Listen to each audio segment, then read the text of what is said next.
It is Thursday, April 2nd, and it is time to get in the weeds. I'm Jeremy Lambert. That is SP3. Hi, guys! And that is the only way we could start the show today. How you doing, SP3? Hi, guys! I'm doing well. How about you, Jeremy? I'm well. I'm putting on a fake voice for the show today. SP3 heard my real voice off air before we got started. So I had to, put on my show voice for today. I missed yesterday's show as I was sick. I'm still feeling a little bit under the weather, but we're here, we're back, and we gotta pick up the slack here with what we're doing. We got AEW Dynamite to talk about. I don't know what else we're talking about. Run down everything, SP3.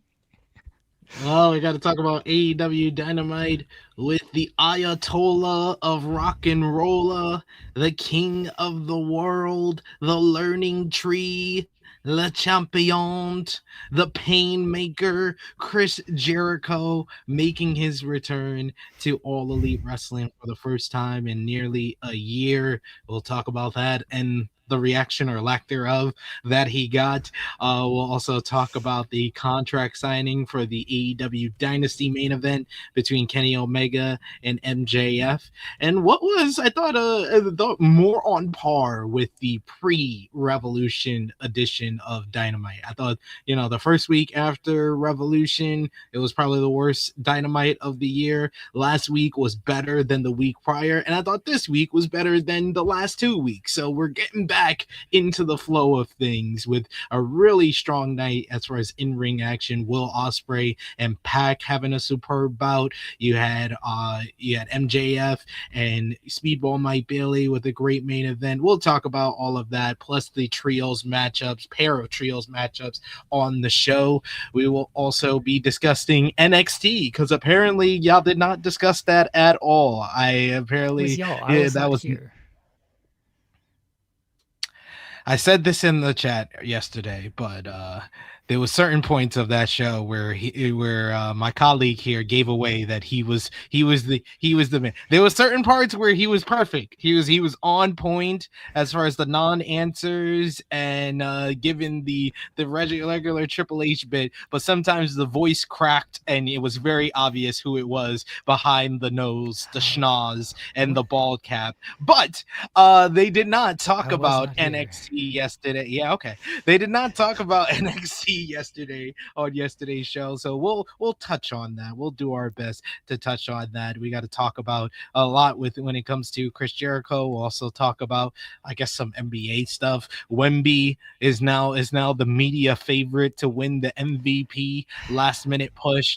It seems like. So yeah, we got a lot to discuss on today's show. So y'all know what to do. Drop the thumbs up on the video. Share this video with all of your wrestling fans, family, and friends. You can also hit the subscribe button, hit the bell to stay notified for all the great content here. We're here 5 times a week within the Weeds because we can't find our blade in our tape, so we don't get busted open over here in these streets. And we got a lot of great content on Fightful Overbook, mainly because the Fightful main channel, something's gone wrong. So there's a lot of great stuff. You had the NXT review with Alex Pulowski, who thought that I was coming because Kate did not notify him that I wasn't available.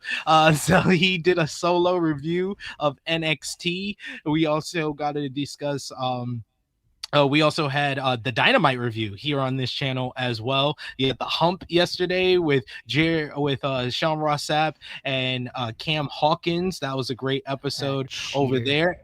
And we also had an exclusive interview with Lady Frost coming off the heels of her AEW contract expiring. So we'll talk about that. We'll touch on that because she is already the quickest free agency run, I think, that we've seen in wrestling in quite some time. I think she was a free agent for like 2 hours before she signed somewhere. We'll also talk about the weird whole situation with Willie Mack and the kind of weird reporting on that, where it seems like Fightful is once again the most accurate when it comes to that, because Willie did not post up any replies to Sean's reporting on his contract situation, but he did have some response to everybody else's reporting on his contract situation. So we'll talk about that as well. So we got a jam-packed episode. So y'all know what to do. Sound off in the comments down below if you're watching us on demand. We'd love to keep the conversation going there. And if you're with us live, sound off in the live chat. If you want your comment read on screen, you want to highlight your comment on screen, you could send a super chat donation. It goes a very long way to help the channel grow and move forward, and it'll help some money in the pockets of everybody else except for the people that's on in the weeks. We've gotten new subscribers because this is now main channel, which is very unfortunate. All right, so let's do ITW Unreal here for a second. All right, I'm sorry, everybody. ITW Unreal. So yesterday, as people may or may not have seen on this show, we were gonna do Triple H Day. We're going to do, I don't remember who came up with this idea. This was like weeks ago that someone was like, hey, April 1st should be Triple H Day. And then I forgot about it. And then someone reminded me just like maybe like a week ago. And then I remembered it. I was like, okay. I was like, I got to come up with something. I got to have some type of bit to do. So the bald cap was my initial bit. Here was actually my initial bit. I was going to shave like he did the Lemmy, the mutton chops photo. I was going to do that. And then I ran that by my wife and she's like, I don't know about that. And I was like, okay, good. I didn't really want to do this. Thank you for saying no. I was like, that's kind of permanent. And I didn't really like his whole like chin. So I would have looked like that, and it would have looked like that's how I would have looked, everybody. You just picture me looking like that. I couldn't go around like this for the entire time, for like days, weeks, until my chin grew back. So I was actually gonna take a headband and like put it like that and like kind of put it over me and then have sort of the beard pulled out. So that would have looked really stupid as well, but it's fine. So I was thinking about that. Joel doesn't do bits. Joel's a coward. I have to carry this show, and then when SP3 is here, he helps out. But Joel doesn't do bits. Yeah. So that's why I didn't do the shaving though. So I thought bald cap. I was like, okay, I'll do a bald cap, and maybe I'll do the headband with that. So I would have the bald cap, and then I'll have like my hair looking like that as well. And then the night before, I thought about, I was like, I gotta have a nose bit, right? Like you can't do Triple H without like a nose. You know what I mean? So I remember I had like 50 of the like lambs. I actually still have it right here. Here's the Triple H costume. I have like 50 of these damn things, but they all have like the little mustache on it. Fortunately, it just tears right off. So I just tore that right off, and I was like. I just tore it off, and so I was like, all right, well, now I got the nose and I got the glasses, so it looks like I'm Executive Paul over here. And so that's why I went. You should have had paper. You should have had paper in front of you. I didn't watch the whole episode. No, I did. I did have paper at one point. Yeah. I did have paper at one point. There was nothing on the paper. It was just a bunch of blank computer paper. Spoiler alert. So I had that at one point.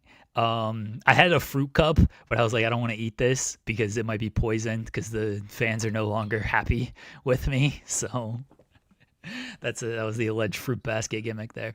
So yeah, that was my insight into doing this whole bit. And then I thought of like, I'm only going to do this for like an hour or so. Like, I don't know if I can do this the whole time. And then I kept going and going. I was like, I just got to stick with it at this point.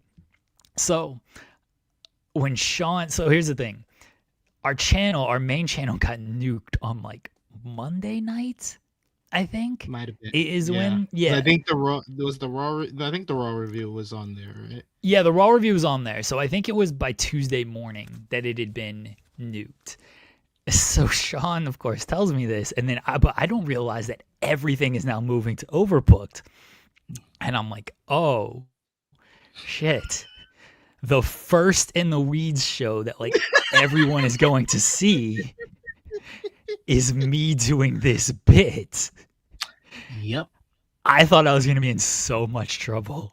So this is why when Sean popped on yesterday, I was broken. Like that's why my head was down the entire time. I was dying when he was praising the show and like, oh, you know, they got Triple H on. I always say it's a great show. Like I thought I was about to be fired on the spot there. Of like, I mean, I gotta give it to Mike from Indeed because he was not ready at all. I wasn't ready. I wasn't ready. No one told me Mike was coming on yesterday. This man does not read the descriptions of the show. No, I thought we were just doing Triple H stuff. I didn't realize Mike was going to be on. No, I didn't read the description. He didn't break character at all. He didn't break character at all. So I did think about during that. I was like, oh, should I like stop this and then, you know, come back as myself and then pick it up? I was like, no, I'm just gonna go. I'm just gonna act like it's still Paul. He's talking gonna keep going about the Green Phantom Reign, and he says, "You know what Reign really matters is Roman Reigns, who had a 1,300 day." I was very proud of that. Like, yo, you became like the hot topic in the True Heel Heat chat. Josh loved it. I would just tell you, Josh loved it. Josh loved it. Josh was like, "This is great." He was like, "This is amazing." Even Chris G was like, "Wait, is that Lambert?" He called you Lambert instead of Jericho. He said, "Is that Lambert?" We were like, "Yep, that is him." I was like, he told me this was gonna happen, but I was like, I can't even follow that. Yeah, I didn't tell you like the full thing because like I hadn't fully fleshed it out at that point. And this was of course Tuesday where I was talking to you about this. So why would I get in trouble though? So I'm always very concerned about like anything I do is gonna get in trouble. So that's just like my baseline of everything is like, oh, this is just gonna get me in trouble.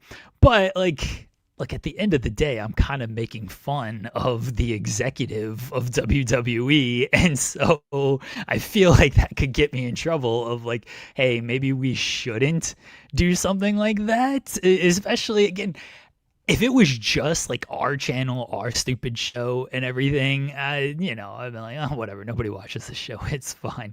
But when I learned that like now this is like effectively main channel, I was like, oh yeah, people are definitely going to be like, oh, you guys are on the AEW payroll. You spent 2 hours just making fun of Triple H. Everything's like, oh, it's like you clearly don't watch our show because I do a Tony Khan impression every single week on this show as well.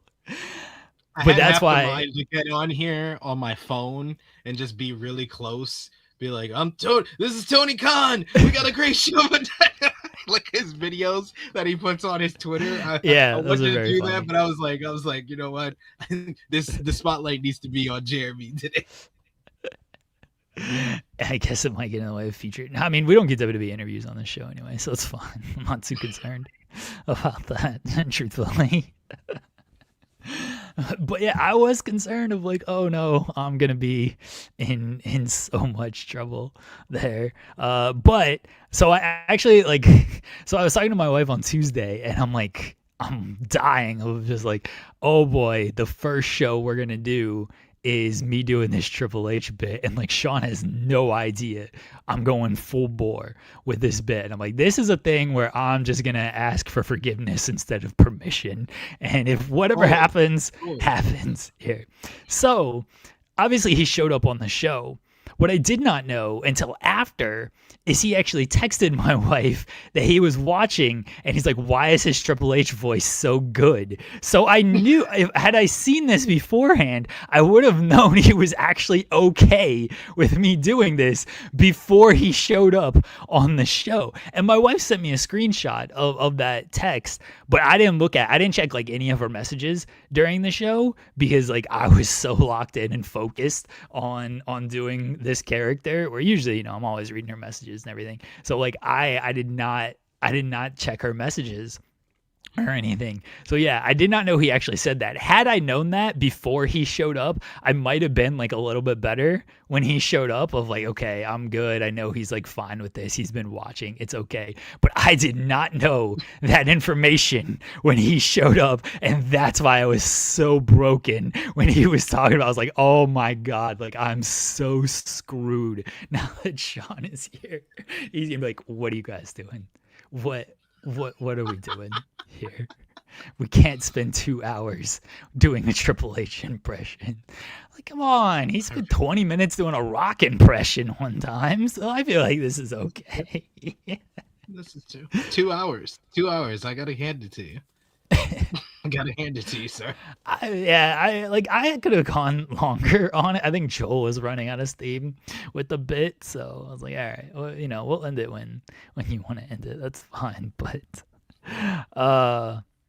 I had to commit to it. It's what we do. It's what we do. It's what we do. And Jeremy thinking he's going to get in trouble when Sour Graps happens on a weekly basis. This is true. You guys are, I mean, you guys do like impressions and bits and everything. I respect you guys. You guys are like critical though. So that's how I view it, is you guys are like actually like you're critiquing the show. Right? Like I feel like you can get away with more like critical analysis, even though Alex is very angry about everything, which always pops me. But I look at that as like just being critical of everything, and to me that's different than legitimately doing an impression of the executive and the dream for me, since I've been guest spotting on Sour Grabs, is to have a Sour Grabs AE Ramble combination. The next time NXT and AEW Dynamite are on the same day, we do a joint post show with me, Jimmy, Alex, and Kate. That would be the dream. That'd probably be October? They always do the one show in October. Yeah, probably. Yeah, for the MLB playoffs. Yeah. Yesterday wasn't a critique. I mean, I guess in some ways it was, but like I'm not critiquing like the show. I'm critiquing the humans. So that's a little bit more to get away with, Because if I can say like I don't like Cope. I don't like the stuff that he does. He does nothing for me. I'm critiquing his character. The character does not. I've said it a million times. Like I feel like me and Adam Copeland would get along great. I think we'd have plenty to talk about, and I'd probably really like just hanging out with him and stuff. The character does nothing for me, so that's a difference where I don't think Triple H is doing a character. Maybe that would explain a lot, honestly, if he was. I get that, because I had the whole bit when I first started doing podcasting that I hated the fact that the Undertaker would never retire, that he would have the fake retirement and come back, and I hated that about him. And it got to the point I was so annoyed with it that some people just thought that I just hated the Undertaker, and I really didn't. And then when I got to interview him, I was like, oh no, he's actually pretty normal, if I don't talk about politics, at least. Yeah. And that's how I see like a lot of this stuff. Like, look, I don't know Austin Theory. I mean, I know what I've read, but I don't know him. All I know, he could be a great person, but like the character Austin Theory, I think he sucks. He does absolutely nothing for me. Like I don't think that he's very good. So that's that. He is a Leafs fan, but like he's a hockey fan at the end of the day. He seems like sort of like a rational Leafs fan. I mean, he has the internal optimism that all Leafs fans have, which I can respect.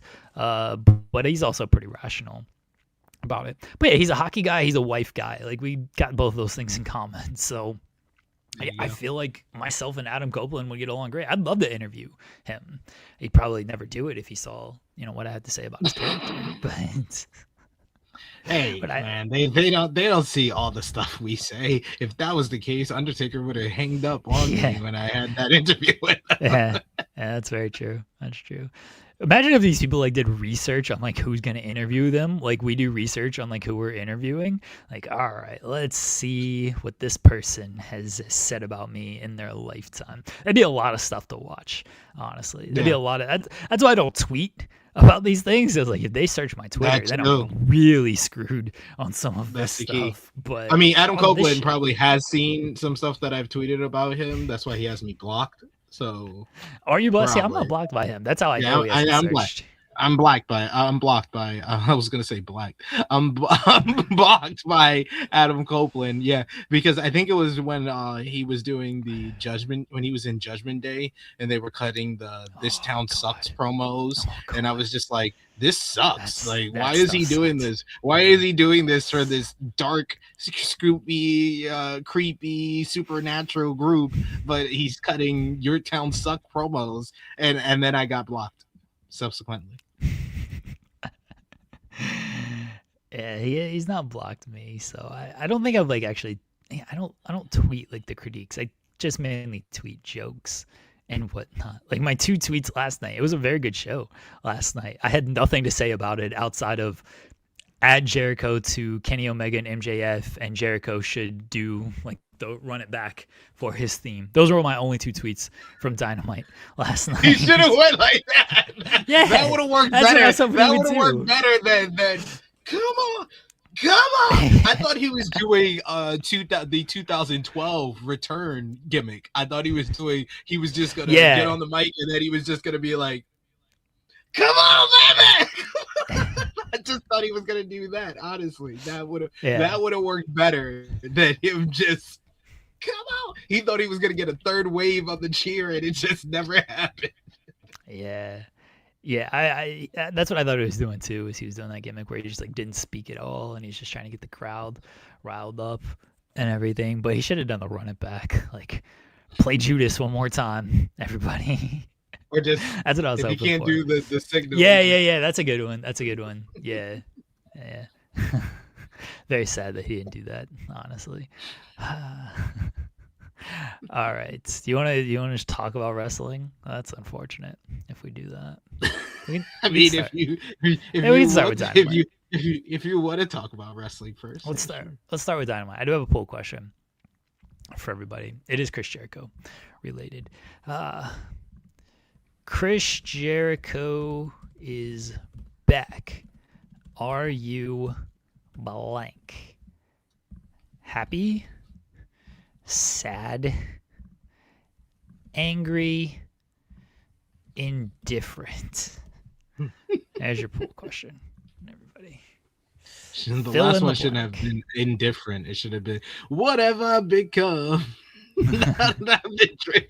That's what I put.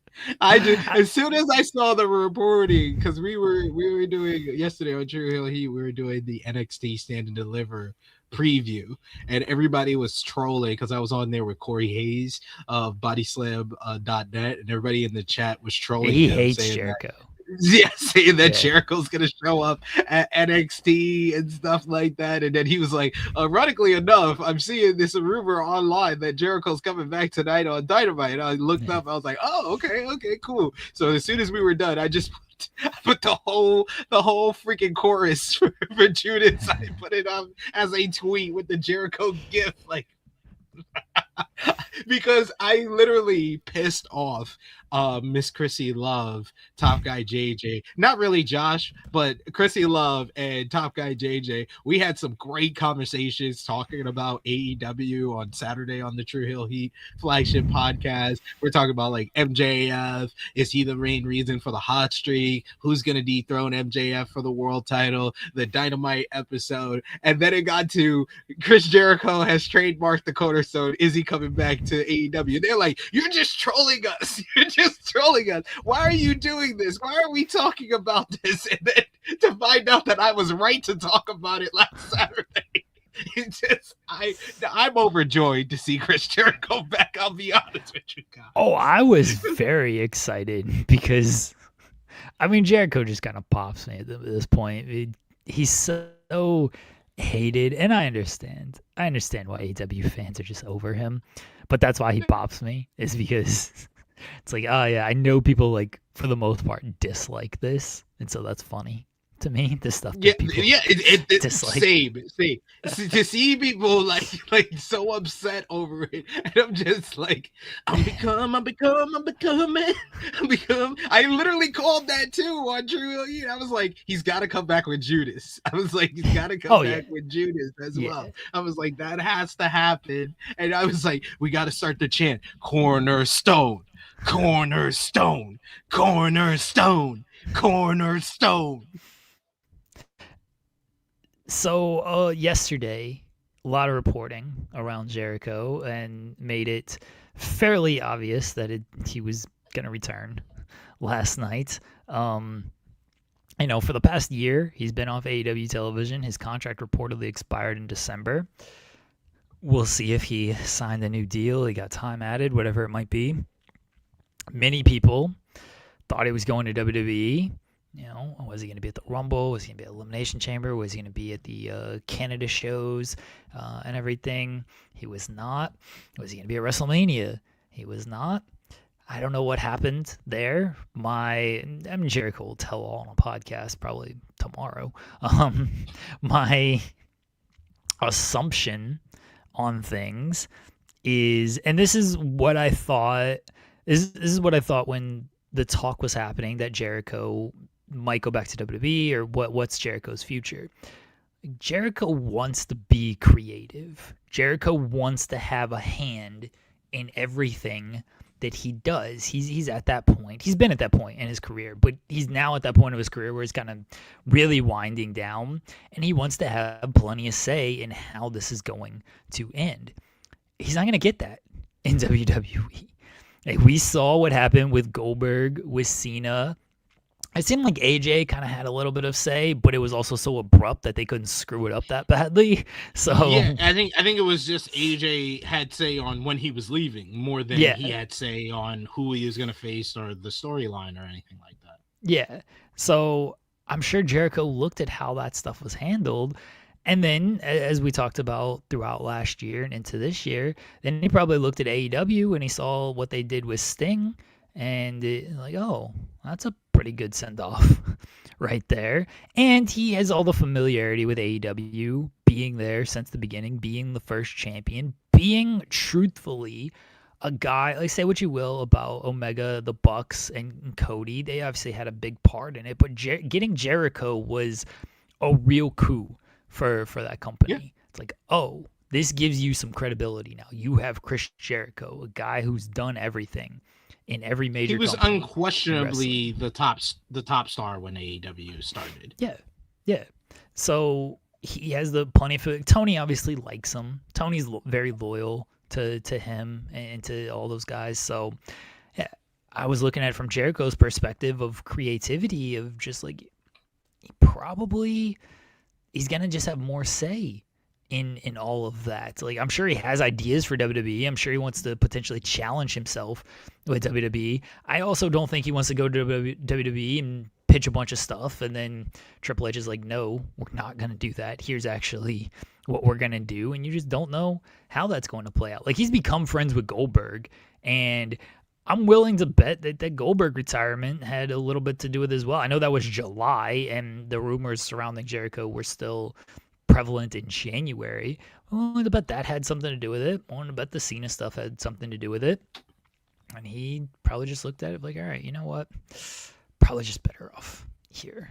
Yeah. Do what I want. Because you have to also take into account, like, the Goldberg and Cena thing. Those are very like their relationship or their history with Triple H when Triple H was a performer was probably not even as bad as the relationship that Triple H and Jericho had. Like, oh, yeah. Goldberg maybe. Yeah. Goldberg is like the closest because he blames Triple H for how his first run went. But like they kind of smoothed that over, it seemed, over the years, and he still kind of treated his retirement like an afterthought. Then with John Cena, he infamously basically looked down on Cena when he was he had to put him over at WrestleMania 22, and then he wanted to get his win back at WrestleMania 23, but he wasn't able to. He eventually finally got that done in 2008. But like he had a pretty decent relationship with Cena after all of that, and he still kind of fumbled his retirement tour. They made a whole bunch of money, they made great live gates and stuff like that, but creatively it wasn't what a lot of fans wanted out of that. So to watch all of those and to see the status of Goldberg was the top star in WCW, a former world heavyweight champion in WWE, John Cena is considered like top 4, top 5 greatest superstars in WWE history, to see how those retirement tours went, and then he looks over at Tony Khan, who loves him and is loyal to him. He's like, and I can have some creative freedom as well. It feels like a no-brainer when you take into account all of that, why Jericho made the decision to go back to AEW. Yeah, I don't blame him at all if that's the case. Maybe come down to money too. Maybe the offers that too, worlds apart, and so he's like, all right, well, I mean, Jericho's probably made enough money in his career that he could afford to take less if he wanted to, but why take less if you don't have to? You know, if you have an offer that's much better than one, and creatively, you know, at one spot you're going to be in a better spot than the other place, then take the money on that. And again, it might be a worlds apart difference. If, you know, if it's a couple $100,000, then maybe he'd be like, all right, you know what? It ain't worth it over a couple $100,000. I'd rather go here. If it's a couple million, and it's like, yeah, let me get that extra few million here. So money might have had something to do with it as well. But Chris Jericho is back. He opened the show more or less. You know, Tony Schiavone kind of opened the show, and then the fireworks went off, and Schiavone was very confused. And I was like, I don't know if this is planned or not. I'm going to assume it is. And my wife was like, it's probably Jericho. I was like, oh, yeah, that's a good call. And then Judas hit. Yeah. So it was Jericho. Yeah. Yeah, when he acknowledged it, because usually Tony will kind of like no sell it and just keep powering through if he had to get to something. But once he acknowledged it and was like, what the hell is going on there? And I was like, oh, it's Jericho. It's definitely Jericho. And then Judas hit. And I was like, oh, okay, cool. That makes sense. Judas hit. Jericho came down. He posed. He tried to fire up the crowd. He did not run it back like he should have. And he continued to fire up the crowd.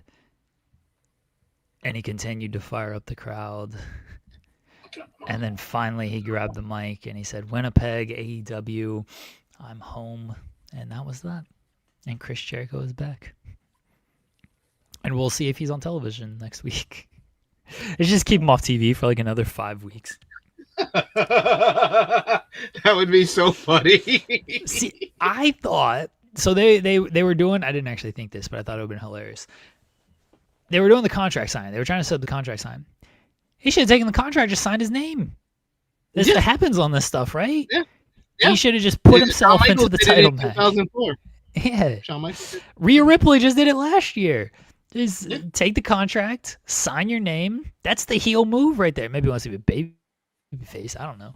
But he should have just signed his name on the contract. That's a triple threat match at Dynasty. How pissed would everybody have been if Chris Jericho got inserted into this MJF Kenny Omega match? that would people would be like, oh, I'm done with AEW. I already see people online who are upset that Jericho came back. Say, you ruined it. Was so good. AEW was going so well and they ruined it by bringing back Chris Jericho. I'm over this.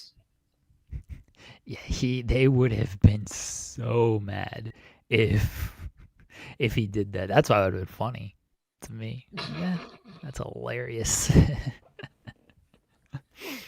We'll see what happens with old Christopher here. I mean, let's assume he's a babyface. What's he doing as a babyface? I don't think that's lasting long. I'll be honest. I don't think that's lasting long.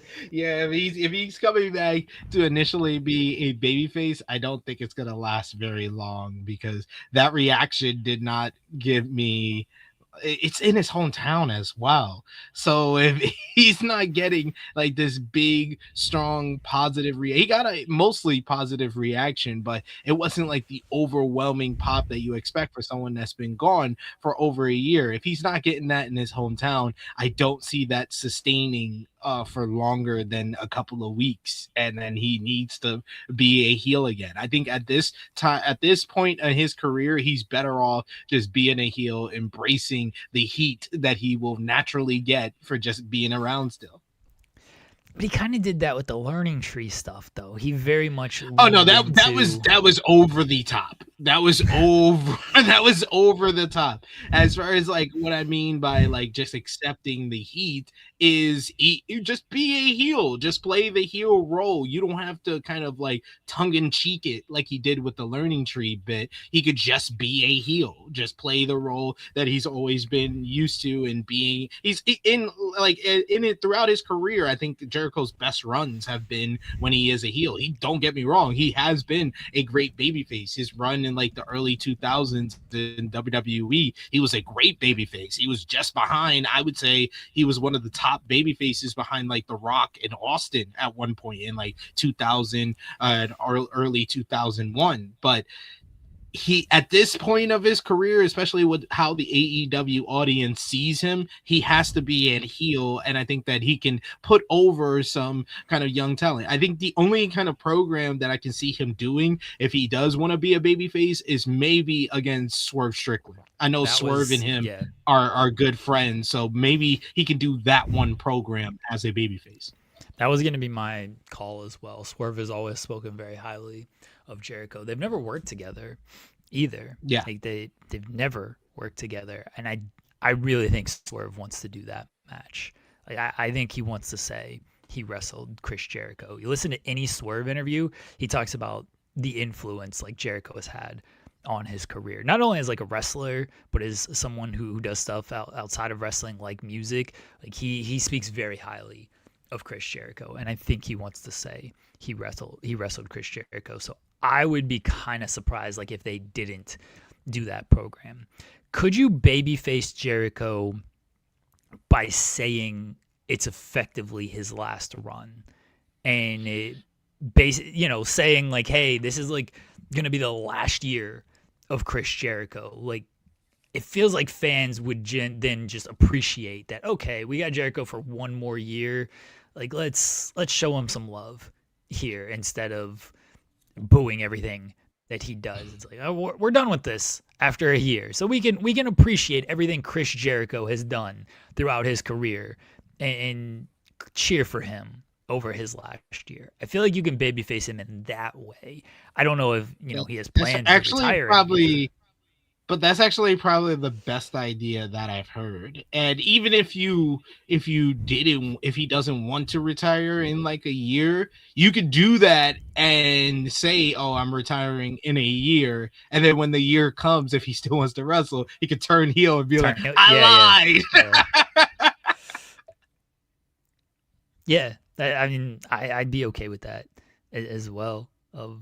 Say I'm going to retire in a year, get cheered, or 6 months, whatever it might be, however long you think you can like stretch out a Jericho babyface run, and then at the end of it be like, nope, psych, I'm not retiring, and then you get the boos off of that, and then like you said, he could just be kind of a natural heel and not a tongue-in-cheek wink nod kind of heel, just be an effective heel after this turn, after being the babyface for 6 months or a year, and then we'll see what the heel kind of brings if they go that direction. I don't know what they have planned. I don't know what Jericho has planned. We shall see. Greater Than Hark asking how his in ring nowadays. I mean, he hasn't wrestled in a year, so I mean, the last like very good to great match that he had was Bandito? The first match with Bandito on Collision, not the one at Dynasty. The one at Dynasty was ruined by an unnecessary Dusty finish. But last year in like February, I think they faced on Collision, and that was a great matchup. So it's not like it's been so long since like he had a great matchup, and in his last run he was able to still still have a great matchup. So I think with enough, he seemed like he was in. Yeah, I agree with Matthew Hughes. He seemed like he was in good shape last night. It's all gonna be up to like what they do with him character wise and how much TV time he's taking up. Like that, those are the two things that if they have learned that they can't over push Jericho, they can't do the prolonged programs, the feuds that last freaking 3 to 6 to months to a year and stuff, like the Blackpool Combat Club feud or his Eddie Kingston feud, or like every feud he had from 2023 till last year. Like pretty much all of his feuds went overtly way longer than it needed to, Hook being the worst one out of the bunch. But like he needs to learn, just do programs for a pay-per-view loop. A lot of AEW programming, the reason why it has been feeling fresh over the last year is because you haven't had these prolonged, like the only kind of prolonged feud that they had is really like the Death Riders going against Darby Allin, and that finally ran its course at the end of last year. So yeah, they just need to learn that you can't go too long with these Jericho feuds. But I also think that they should use this new run for him to kind of reestablish him as one of their like the trademark said, one of their cornerstone acts, because he was the guy, the original first big draw for AEW. If they can get some mileage out of him going against the likes of like a Swerve Strickland, he has unfinished business with a lot of the top names. Him and Kenny Omega have only had one official matchup in AEW, and between their matchup in New Japan and their match in AEW, they're 1-1. So there's some unfinished business there. If you want to program, if Kenny's not winning at Dynasty, if you want a short program for him Kenny's to work and EVP with the title top on the name. line. There you go. Now you're thinking. Long-term booking, long-term storytelling. So you could do that matchup, and that's like a very kind of like iconic feud over the last like decade. Then there's him and Hangman Page. Him and Hangman Page have not faced each other since All Out 2019. If you want to kind of start like a new Hangman redemption arc, he could start with the first crucial loss that started kind of his first downfall in AEW. Why he started drinking in AEW to begin with is because he lost that first AEW World Title matchup against Chris Jericho. You can run that back at some certain point. So there's some top names, there's some new names that he has never kind of touched with, or some long-term names that he's never feuded with, that you can get some mileage out of Jericho being in the upper mid-card type guy and putting people over and elevating them, because he hasn't really been able to do that over the last couple of years, because it always seemed like a person would beat Jericho and you would think, oh, they beat Jericho, they're going to be elevated up, and it never really happened. So I was partially joking about the EVP thing, but the more that I think about it, I'm like, maybe he could do that, and then once he retires, he's just an on-screen character, and he just stays on as like an authority EVP figure. I feel like people would hate that, but you want to get some mileage out of Chris Jericho. I half thought he was going to announce that he's the new authority figure for AEW when he came out last night. It's like he's the new authority figure. I'm already a Jericho stan. I already like Jericho. I've always been a big Jericho.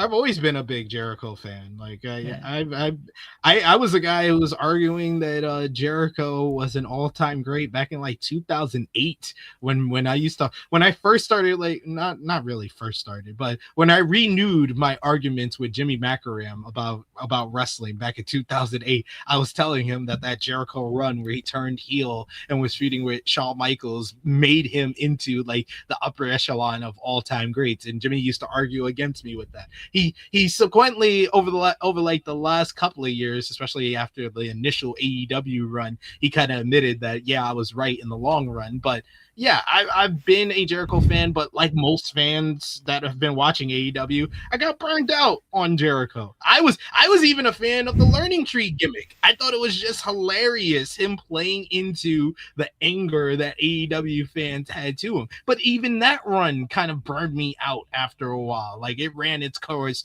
after pretty much the Hook feud for me, but it just kept going and going and going and going and going. So that tends to be the thing with Chris Jericho, is that a lot of the bits, the feuds, the characters, they go on way longer than they need to be. And I like most fans, I get burnt out on it as much as y'all, but I've always been a Jericho fan at the end of the day.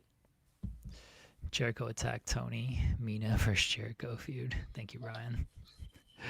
I'm for that. Sure.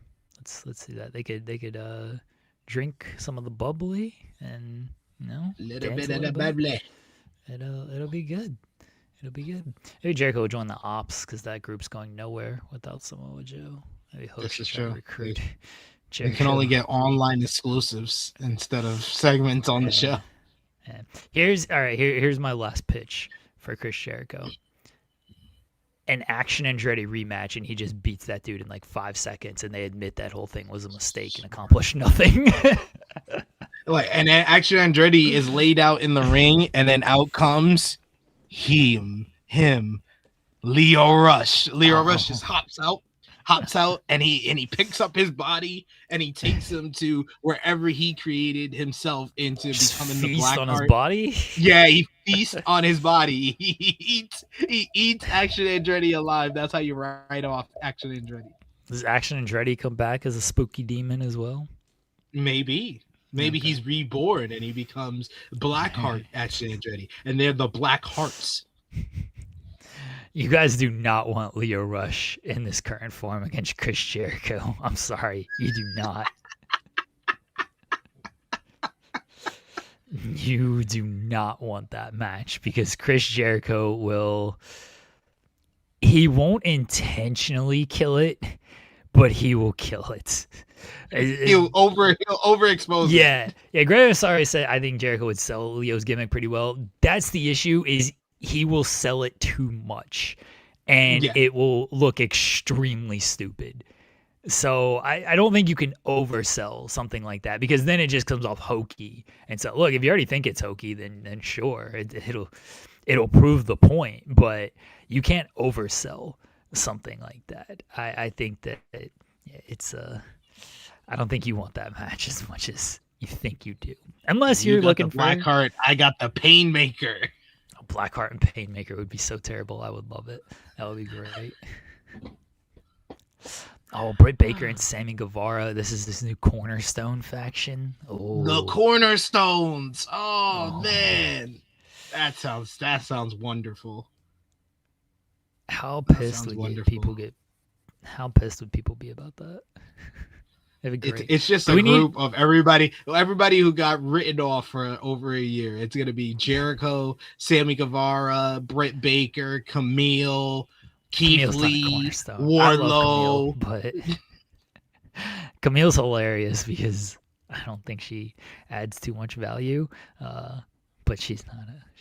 Wardlow's a good call. Wardlow's a good call. I can. It's just everyone. No, it's just everyone who's got written off for a year. He creates a group of disgruntled AEW stars who are trying to tear down the company. You can't. I don't think you can overdo it with the members though, because it's Cornerstone. It's supposed to be people who, kind of like day one people, not randos like Camille who were never was. The comeback cornerstones. Camille was a cornerstone of NWA. It's still gonna work. Sure, gonna work. I guess he's gonna rival Don Callis for the most members in a stable. Yep. And then they're gonna align because they're both heel groups, and they're gonna Nyla Rose take out everybody. It's gonna be in the group. Nyla Rose, get her back on television. Get her back on TV as well.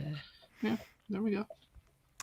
Dark Order, they just joined. Dark Order, yep. Well, they get on TV. It's just not on actual TV. It's on Honor Club. So that doesn't count. That counts for me. I watch it. I mean, sure, but it doesn't count. It's not television. It's not AEW television. Then we actually got into the opening segment, which was Kenny Omega and MJF in the contract signing, and MJF said, "Do you know why? Do the people know why you're going after this title? Because your intestines are gonna fall out at any moment, so you have to And come explode. out here, and you have to come out here and try to whatever you have left in your career, you got to come out here and try to cement your legacy. But I'm going to embarrass you, and you are going to be a false god, a false idol, who everyone will have to say would be better off dead." And then Omega got up and was going to hit him, but he could not hit him because he would lose his title shot if he hit him. This was disappointing here that he flipped the table, and like the stipulation that, like, oh, if you hit him, like, your title shot is gone. I didn't like that because I thought it would have been better if, like, Kenny was about to hit him, but then Tony Khan ran out to separate them. And it's like, no, I gotta keep my AEW Dynasty main event intact. We can't do this, guys. I have to keep because the main that event that should be the only person who can preserve a main event of a pay-per-view is the person in charge. I totally agree with you. I was so confused how that bit started. And then I got it. I got you. Yeah. Don't worry. I got it. But that I agree. You're absolutely right. Absolutely. So Speedball actually comes out, and Speedball, yes, was the epitome of cleaner. I got this, and he and MJF agreed to a match for later on tonight. It was it's a AEW title eliminator match, and MJF gets his testicles removed. I forgot about that part. I'm sorry. So that was that. I did like this segment overall. I know I kind of speed ran everything that happened here, but overall I did like this segment. I thought it was very effective, the MJF and Kenny Omega stuff, and getting more into it. I didn't think MJF went low-hanging fruit stuff, although he continues to just wish death or say people would be better off dead and everything. So sure, that's kind of his new go-to now, it feels like. So I'm like, all right, sure. But overall, I did like this segment overall, and it set up the main event between Speedball and MJF. So I thought it was effective in that way. I thought there was multiple things accomplished here. What were your thoughts? Yeah, I thought this segment was great. I thought that Omega had way more passion and he felt more motivated, sounded more motivated on the mic than he did last week. Last week was very lackadaisical, laid back Kenny, which is not him at his best, especially when he's a babyface. So I like when he comes with more of an approach where he feels like inspired on what he's saying. He had a message to deliver. He's coming after the AEW World Championship. He desires that title. He wants to end MJF's reign with his cockiness, his egotisticalness, and take him down a peg, and he feels he's the only one that can do that. That was a really strong promo from Kenny. And then MJF is just great at being the deplorable, detestable heel who knows what he's doing with everything that he's saying. He wants to come off like he is this valiant fighting champion, but he's only trying to say things to get under Kenny's skin so he could swing on him so he doesn't have to defend the title. Because why would he want to do that? He's smart. He's smart at everything he's saying and doing. And I like the fact they brought up like the Kenny Omega diverticulitis and the actual kind of state and over embellishing the condition that he's under with the intestines exploding, because it causes us to have like a real hook and story, a compelling story going into the matchup where you can see what they're laying out for AEW Dynasty, where MJF's going to work over the gut, work over the ribs, and it's going to make Kenny Omega's selling more palatable because they set it up very well with this promo exchange here. So I like what they did effective when they were going at it with each other. I like Speedball's insertion here, which they set up well last week with his whole interaction with Kenny Omega and saying that he's coming after the AEW World Championship, where Speedball can come off as like the babyface who's trying to stop Kenny from ruining his title match, but he's also doing it from more of a selfish state as well because of what was established last week, that Kenny agreed that he's going to give Speedball a shot at the AEW World Championship if he wins the title. But then you set up a main event for later in the night, which I said this when they did the whole Don Callis family versus Jet Set Rodeo matchup for the Trios Championships. I like when AEW does a segment to set up a match or a main event later on in the show because they so rarely do it. So I felt like this was effective or from all points where it elevated and enhanced the story going into the main event of Dynasty, the whole rivalry between Kenny Omega and MJF. It played off of their two individual characters very well, with Kenny Omega coming off as a valiant babyface who's willing to fight through a serious medical condition to win the AEW World Championship. It elevates the whole AEW World Championship scene, seeing what Kenny is willing to go through to get to that title. It enhances MJF as this deplorable heel, and then it put someone new into play into the whole AEW World title picture by setting up an eliminator later on the matchup. So later on the night. So as far as like effective promo segments, this was one of the best that AEW has done in the year of 2026 so far. They've stayed away from the diverticulitis stuff for a little while, that I'm okay with them going back to it here, because for the first half of last year, like that was the only story they were telling with Kenny Omega, is like, go after the diverticulitis. By the end of it, I was like, okay, like he's obviously fine enough to wrestle. Like I get it's still a thing, but he's still wrestling. If his intestines were really going to fall out at any moment and they continue to be attacked in this way, he probably shouldn't wrestle at all. Doctors should not. I know last week he did say, like, I'm wrestling against doctor's advice, and now MJF says this, so you're supposed to be like, oh, Kenny, he's such a hero for actually going through with this. Oh, MJF, he's such a dick for like attacking this injury. So like it works now, but I remember last year I was so over like, oh, okay, you're gonna work over the diverticulitis. Like I get it. The Gabe Kidd stuff worked. It was Kenny's first match back, but by like his 5th, 6th, 7th match back, I was like, all right, do something else, figure something else out, or retire, Kenny. That's why I was calling him Klay Thompson. Just retire if you're just gonna be diverticulitis man out here. And they stopped doing it, which was good because they listened to me. Yeah, I'm okay with it. Yeah, they haven't really done it since the Okada matchup at All In. Yeah, that's why I'm okay with it kind of being a point again. Now I don't want them to continue to overdo it, and he continues to wrestle. And again, it's like, okay, well, stop wrestling if this is really that serious and you're at risk every single time you are out there and people continue to attack this. MJF did defeat Mike Bailey. Very good match. Second best match on the show. It wasn't going to quite touch Ospreay and Pac, but I did like this match better than the trios match. MJF won with the Heat Seeker. Yeah. I will say my one critique on this match has nothing to do with the actual match, and it was actually the pre-match. Post-match? Oh. No, well, yeah, the post-match as well. The post-match, that felt like a flat ending to Dynamite, especially with it ending on time. Like, I was so shocked by that. I was like, when the match started at like, I think it was like 9:40 p.m. Eastern that the match started, I was like, so this going to be a long match, or are they going to actually end this on time and then do some post match so it ends after 10? No, it ended at 10 p.m. almost on the dot. I was like, bravo. It's been such a long time since AEW Dynamite ended on time.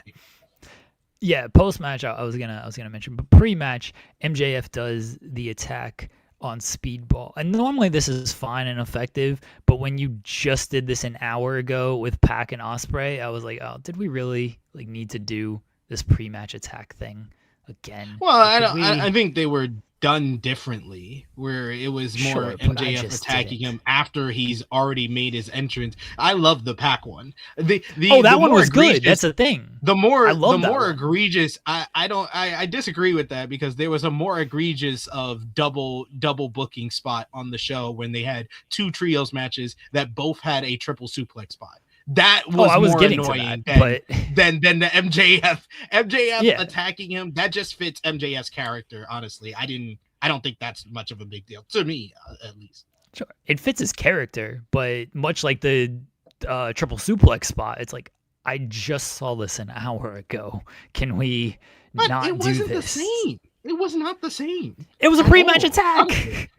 That's the only thing that's the same about it. It was Yes. not done the same. It did not have the same effect on it. It didn't create a story for the matchup, especially considering that Speedball was on offense as soon as the bell rang. He basically just basically walked that off instead of it becoming the story. Which of makes the it even matchup like dumber. It was with Will Ospreay and Pac. Which makes it even dumber. I love the Pac and Ospreay attack.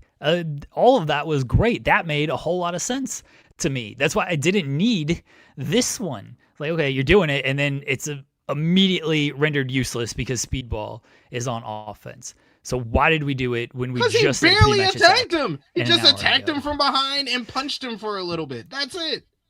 Yes, it was useless. Thank you for admitting that. The post-match, yeah, I thought something was going to happen as well, because they never end on time, and they never end on time. It's not consequential. I'm nitpicking. I know it's not. I'm completely nitpicking. I admitted that to start. Yeah, the post-match, it ended on time, and like, because they never end on time, the crowd has obviously gotten conditioned to be like, oh, we're going 10 minutes over, because every Dynamite show goes 10 minutes over. And when this show was like just ending with Kenny and Speedball in the ring, everyone's like, that this is all we're doing. Like, I have expected, and this would have made no sense, but I was like, is Speedball like gonna turn, or is Kenny gonna turn? Because like, this does not feel like a Dynamite ending of just like, they're gonna be in the ring and Omega's just like consoling him, like something's got to happen here, right? I was like, is Mercedes just gonna come out here? Like, what is going to happen? Yeah, this interrupts this whole. We gotta end with something hot. We need angles. Yeah. Mercedes, go out there. Just come out. It's like something has to happen. But no, I thought Kenny was really good on commentary as well. He was very good on commentary. But yes, I am a old school fan of, like, if I see one headlock, that's the only headlock I want to see all night. I don't want to see them repeating stuff. I want to see one headlock, one pre-match attack. That's all. Yes. I hate when this stuff gets overused. I agree with the chat as well. I didn't really see that as a pre-match attack. I more saw it as like a hot start. That's a hot start. That's basically the House of Torture. House of Torture can. I watched that main event today. That was great. Did you hear the crowd just begging the crowd Dano? is so just put the title on, yo. Yeah. Just put the title on, yo. And no, he could not help himself. He said, nope, we need Doki to hold this title into the Best of Super Junior to set up a matchup with fucking Tiger Mask. They did like 15 different ref bumps in this match. Dude, they had 3 different referees to get ref bump. I was just so annoyed. I was so annoyed watching that. And then I had to see some people that I actually like, because I follow a bunch of New Japan accounts, and they're like, oh, I thought it was fun. I was like, no, this wasn't fun. No, it's not fun. It was fun. It was fun in the same way that, like, I think this shit is fun, and that it's like awful. Like, yeah, I love this stuff. Like, it was not good at all. Like, it was not good. But that's why it rules to me, because it wasn't good at all. Hey, the match peaked when Yo kissed Show. That was the peak of the matchup. That's what got the crowd very much hyped for the final minutes of the matchup. But they just had that suplex de la Luna. Like, I was about to be like, yo, come on, Show, when he kicked out of Everything Is Evil, and then they just suplex de la Luna. He loses. Yeah. This has nothing to do with WWE doing DQ finishes.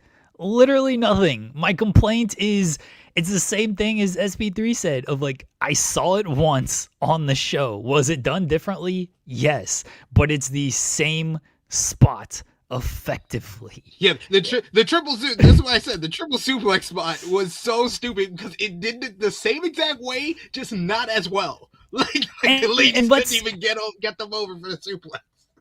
And let's not act like this is not like an issue in AEW, mind you. Oh yeah, it is. The last pay-per-view had 3 million one-count kickouts and fire-up spots. Like, it's very much an AEW issue where they do the same spots throughout the show. And I'm not going to say, like, oh, they don't do production meetings. They need to do production meetings. I think they do all of that. I just think, like, they fall into certain tropes or certain things. It's like, oh, we're going to do this at this. The WWE does the same shit. How many backstage promos, like, oh, we're going to interrupt by this person. Both of these companies freaking do this the whole build up to WrestleMania has just been the same run of you're gonna do a promo where you exchange a little bit and you're gonna do a brawl. That's been the formula of this build to WrestleMania, and why I think the build to WrestleMania has come off mundane. So both companies are very guilty of just running the same plays over and over again. And I agree with the Revolution one where they did 3 of those one count kickouts and only 2 was really necessary. It was the Nick Jackson kicking out at 1 was a callback to the Revolution 2020 matchup. That was necessary. And then the Brody kicking out at 1 got the biggest pop out of all of them. It was not necessary in Mox and Takeshita. They were just trying to give Takeshita something because his move that no one has kicked out of, Moxley has to kick out of it and then beat him as well. What the fuck are we doing? I'm sorry. And with the Revolution one, they were all within like the first 5 matches, so they weren't even like spaced out at all. It's like, come on now. If you're gonna do one in like the opening match and one in the main event, I'm a little bit more forgiving. It's like, okay, fine. It's been a while. It's been 6 hours since we saw this spot. But you did all of these one count kickouts in like the first 5 matches. Like, I just saw this again like an hour ago. That was my issue here. I just saw this an hour ago. You guys got to stop pretending like any critique of AEW is like completely tearing down the company and that I want it to end. Come on now. Have some more respect for me than that. Anyway, Speedball should have beat MJF. Yeah, just watch us at 1:05 p.m. Eastern Time on True Hill Heat if you want someone to unnecessarily tear down AEW. Speedball should have beat MJF, and then he should have kicked Kenny Omega in the diverticulitis, and then he should have just been the biggest heel in the world.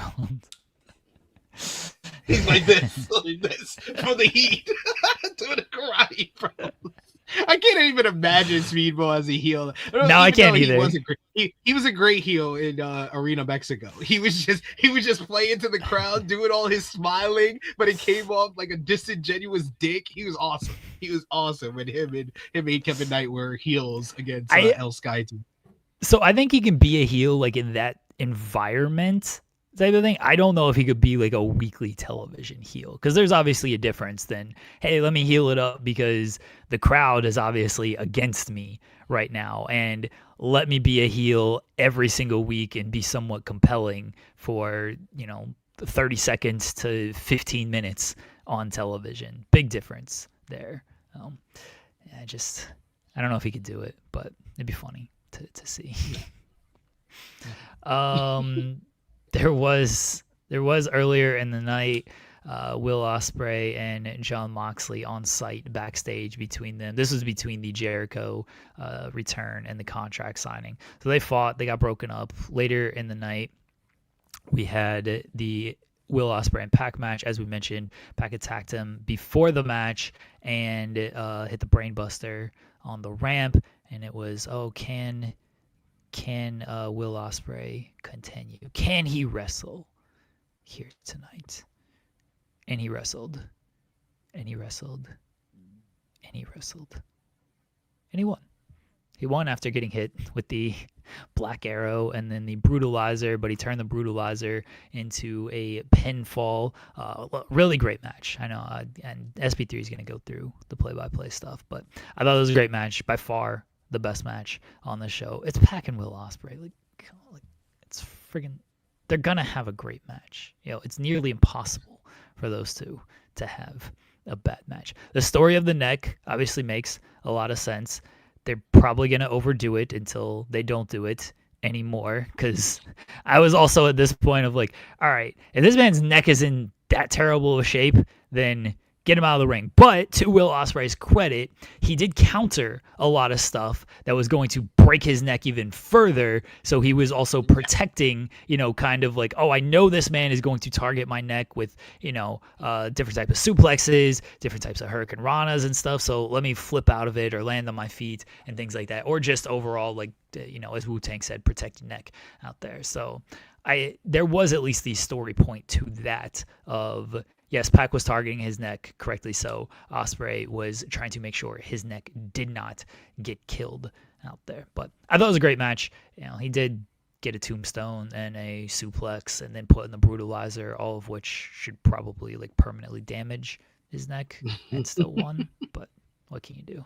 I've always said they should make Will Ospreay more of like a superhero of like, look, this guy is just like absolutely, you cannot hurt this man. He is a complete superhero. They don't push that enough with Ospreay. You know what? Fair point. To Ospreay's credit, he's dumb and will wrestle with a dangerous neck injury, even if it yes. That is Will Ospreay's character. He's just this dumb superhero like character. I always enjoy a dumb babyface. To be fair, dumb babyface is like peak for me. John Cena was another dumb babyface as well. That is a peak trait of a top babyface, in my opinion. And this match was absolutely superb because it was so different from the all-out 2024 matchup, which was more of this bombastic, just straight up shootout of two guys just bringing out their best stuff, high impact moves, fast-paced action. And this was more of a nuanced, purposeful matchup. Everything had a purpose. Like Pac's work on the neck was absolutely brilliant. Like just going after the neck immediately as soon as Will gets into the ring, he's stomping on the neck, different back breakers, focusing on the neck, elbows to the neck, putting him in different submission holds. One point during the commercial for y'all in the US, he hits this crazy belly to belly suplex off the tippy top rope, launch Will across the ring. Will was great. This was probably some of the best selling from Will Ospreay that I've seen, where everything he was doing, he was just grabbing at the neck. He was like, oh man, my neck.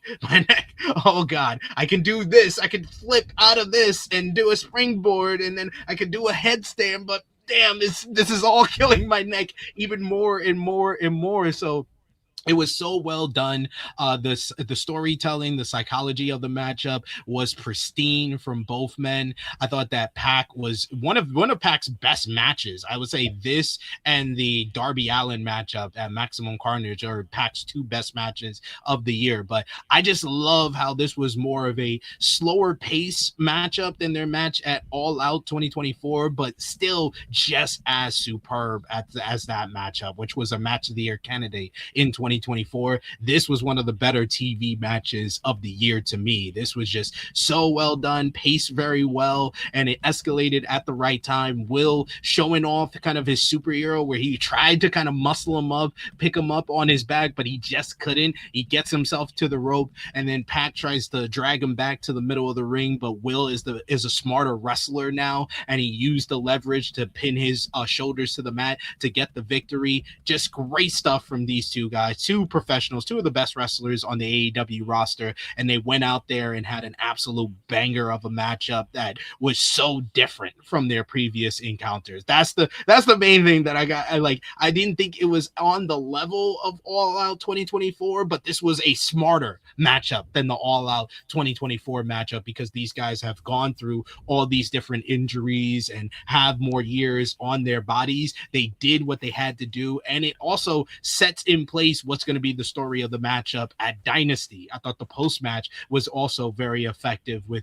the Death Riders coming out and attacking Will, putting his head in the neck, and then Moxley stopping Claudio from stomping out the neck, and then basically giving the warning once again. He keeps saying, this ain't personal to me. This is personal to you. This ain't really personal to me. This is just business. I just wanted to snap you out of there. What else? Like he said in the promo on Collision, what else did you expect? You went into a lights out steel cage matchup. against us, and you expected not to come out unscathed with a bad neck already going in. Like, this is not personal to me. I just wanted to teach you a lesson, and I'm still teaching you a lesson here with everything that I'm doing and what Pac just put you through. You need to be careful. Don't write checks that your ass don't write checks with your mouth that your ass can't cash. Basically, that's what Jon Moxley told him. So I think they're building up to this matchup at Dynasty very well. And Dynasty only has 4 matches announced, and we're like 10 days out from the show, but those 4 matches are all feel like they're all gonna deliver, and they've been built up pretty well, all 4 matches so far. So I'm looking forward to the pay-per-view. But yeah, I agree, this matchup was the best match of the night. I wouldn't say by far, because I thought MJF and Speedball was a great main event, stellar stuff from both of those guys. And I thought the trios matchup with Omega, Perry, and Brody versus The Demand was just awesome stuff. So it was great wrestling on last night's show and good build up to Dynasty at the same time. Moxley said, "We ain't got to get personal. It's a friendly fade. You should keep it that way." Ospreay. Ospreay's going to make allegations against Moxley. Moxley's going to call him a pedophile. you hang out with pedophiles. You hang out with pedophiles. he's like, Paul got a case. Why is he around?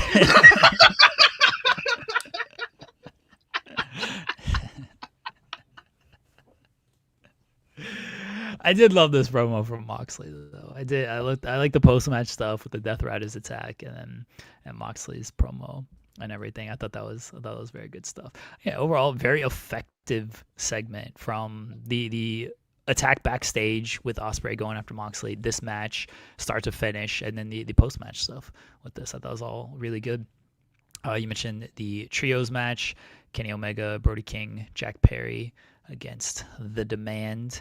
And the Omega, Perry, and Brody got the victory in this. Not too surprising, considering there's a champion, a guy they're pushing, and a guy challenging for the title against The Demand, who are there. I do wish, because it feels like it rarely happens in wrestling, I do wish the thrown together teams would actually lose. Like the all-star thrown together teams would actually lose to the teams that have been around forever. And it seems like the all-star teams always seem to win these matches. I'm not saying this was the time to do it. Again, this goes through all wrestling, by the way. This is this is a universal problem. This ain't just an AEW problem. This is a universal problem of the all-star, especially all-star babyface team always wins against a team that is the traditional trio. Yeah, I wish like the traditional tag team matches too. Like I don't care if it's a trio match, tag team match. Like it happens all the time in tag team matches too. Just like to see. Like we're gonna see it on Collision, because when they announced freaking Andrade and Mark Davis versus the Rascals, I was like, the Rascals should definitely win that, but they're not. Yeah, I don't think they are. They are. Like they're not having Andrade lose when he's about to face Darby in this big match. Like, probably not gonna happen. But yeah, really, really good match with the baby faces getting the victory in the end. Yeah, I thought Kenny Omega and Ricochet worked really well together. I wouldn't mind that being a singles match in the future down the line, or coming out of Dynasty, because they worked really well with one another.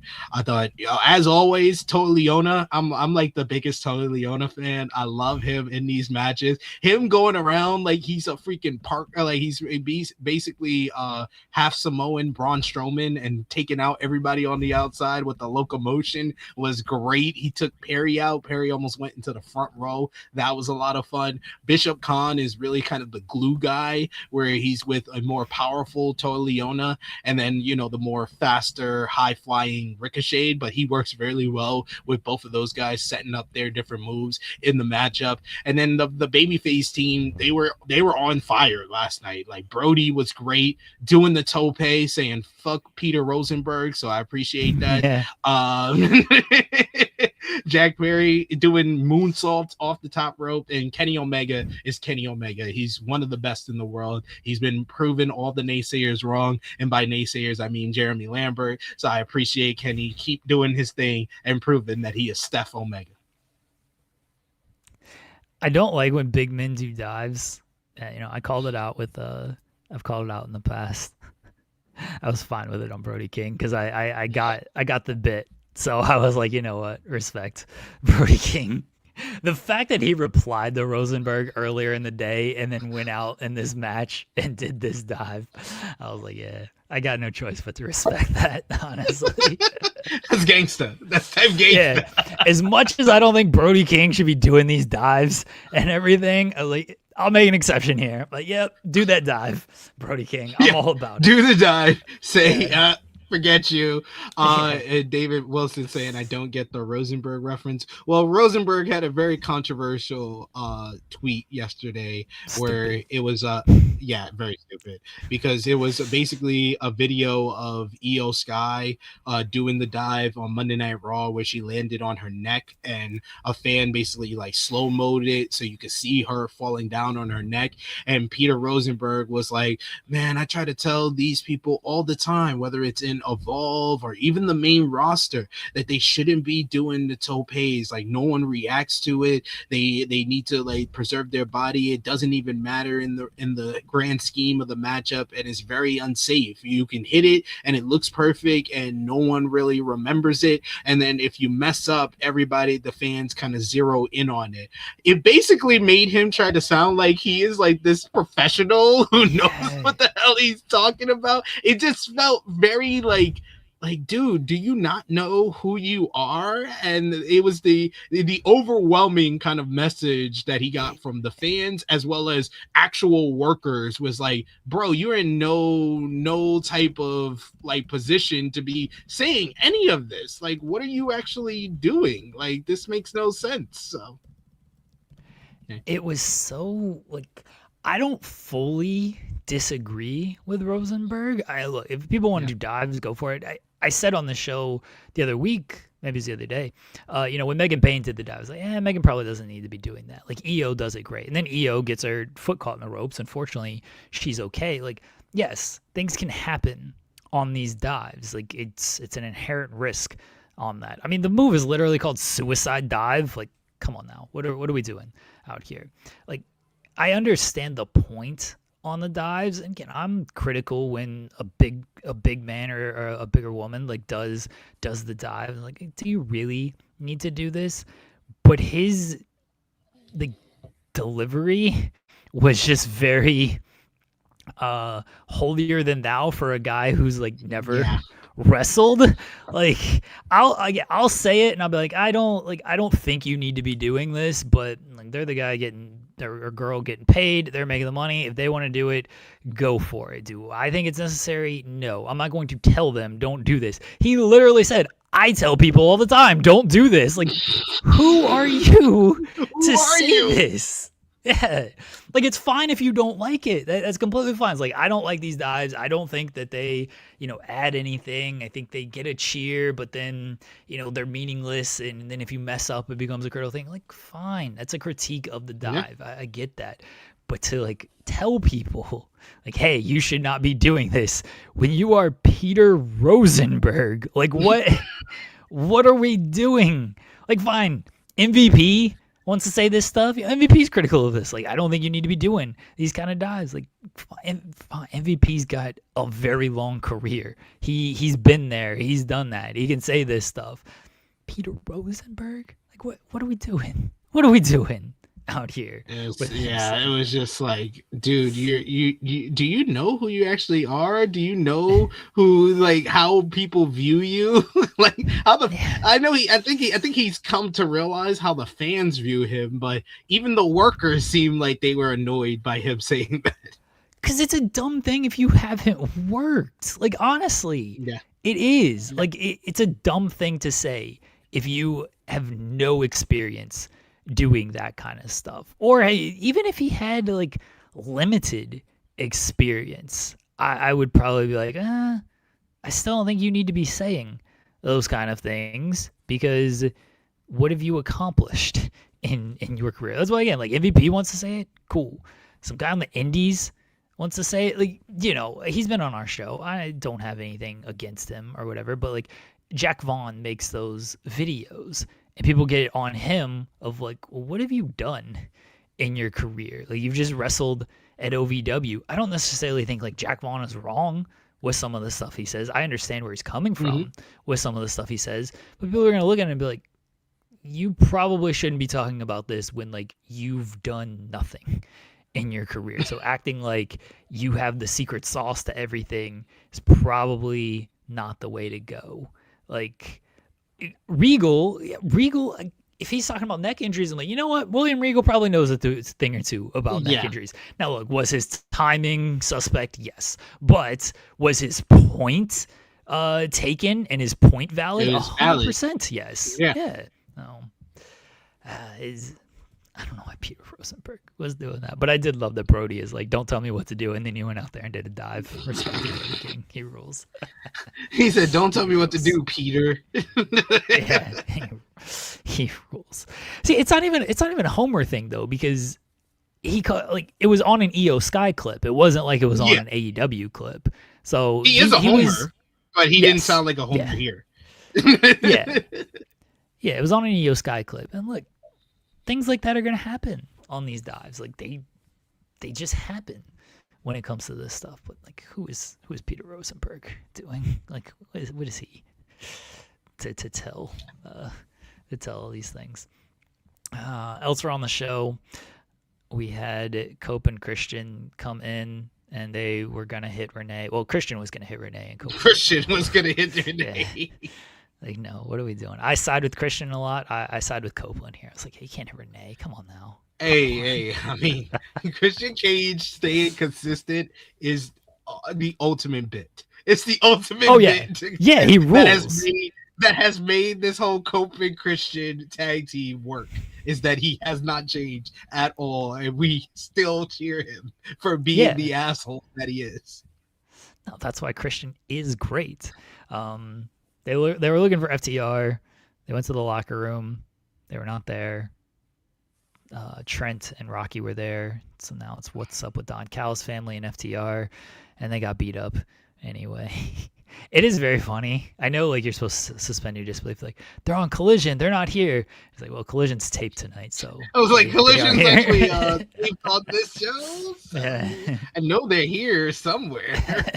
But yeah, RPG Vice just got their ass handed to them. Maybe we get an RPG Vice versus Cope and Christian matchup on an episode of Dynamite next week leading into Dynasty. But hey, this was fine to kind of remind people that this is the matchup coming up at AEW Dynamite. I mean AEW Dynasty. So it didn't take too much time. I think the first segment was like a minute and a half. That segment was like a minute and a half. 3 minutes. It reminded people of the tag team title matchup. Reminded people that we'll get more follow up on and more build to that matchup on Collision. So it was a good way to promote the matchup as well as Collision the next week. I mean, on tonight. Yeah. The women had their women's power half hour. I think that's what I'm gonna call it here. Willow issued an open challenge for the TBS title for Collision. I was like, they're not gonna bring Mercedes back here, are they? There's no way they can bring it. I was back. like, they're not gonna bring Mercedes back on Collision. A taped Collision. Like I could understand some of it being on, like, I can understand the logic of it being on Collision because her last appearance was on Collision, where she's like, when I come back, the last vignette was on Collision. Her last live appearance was on Dynamite.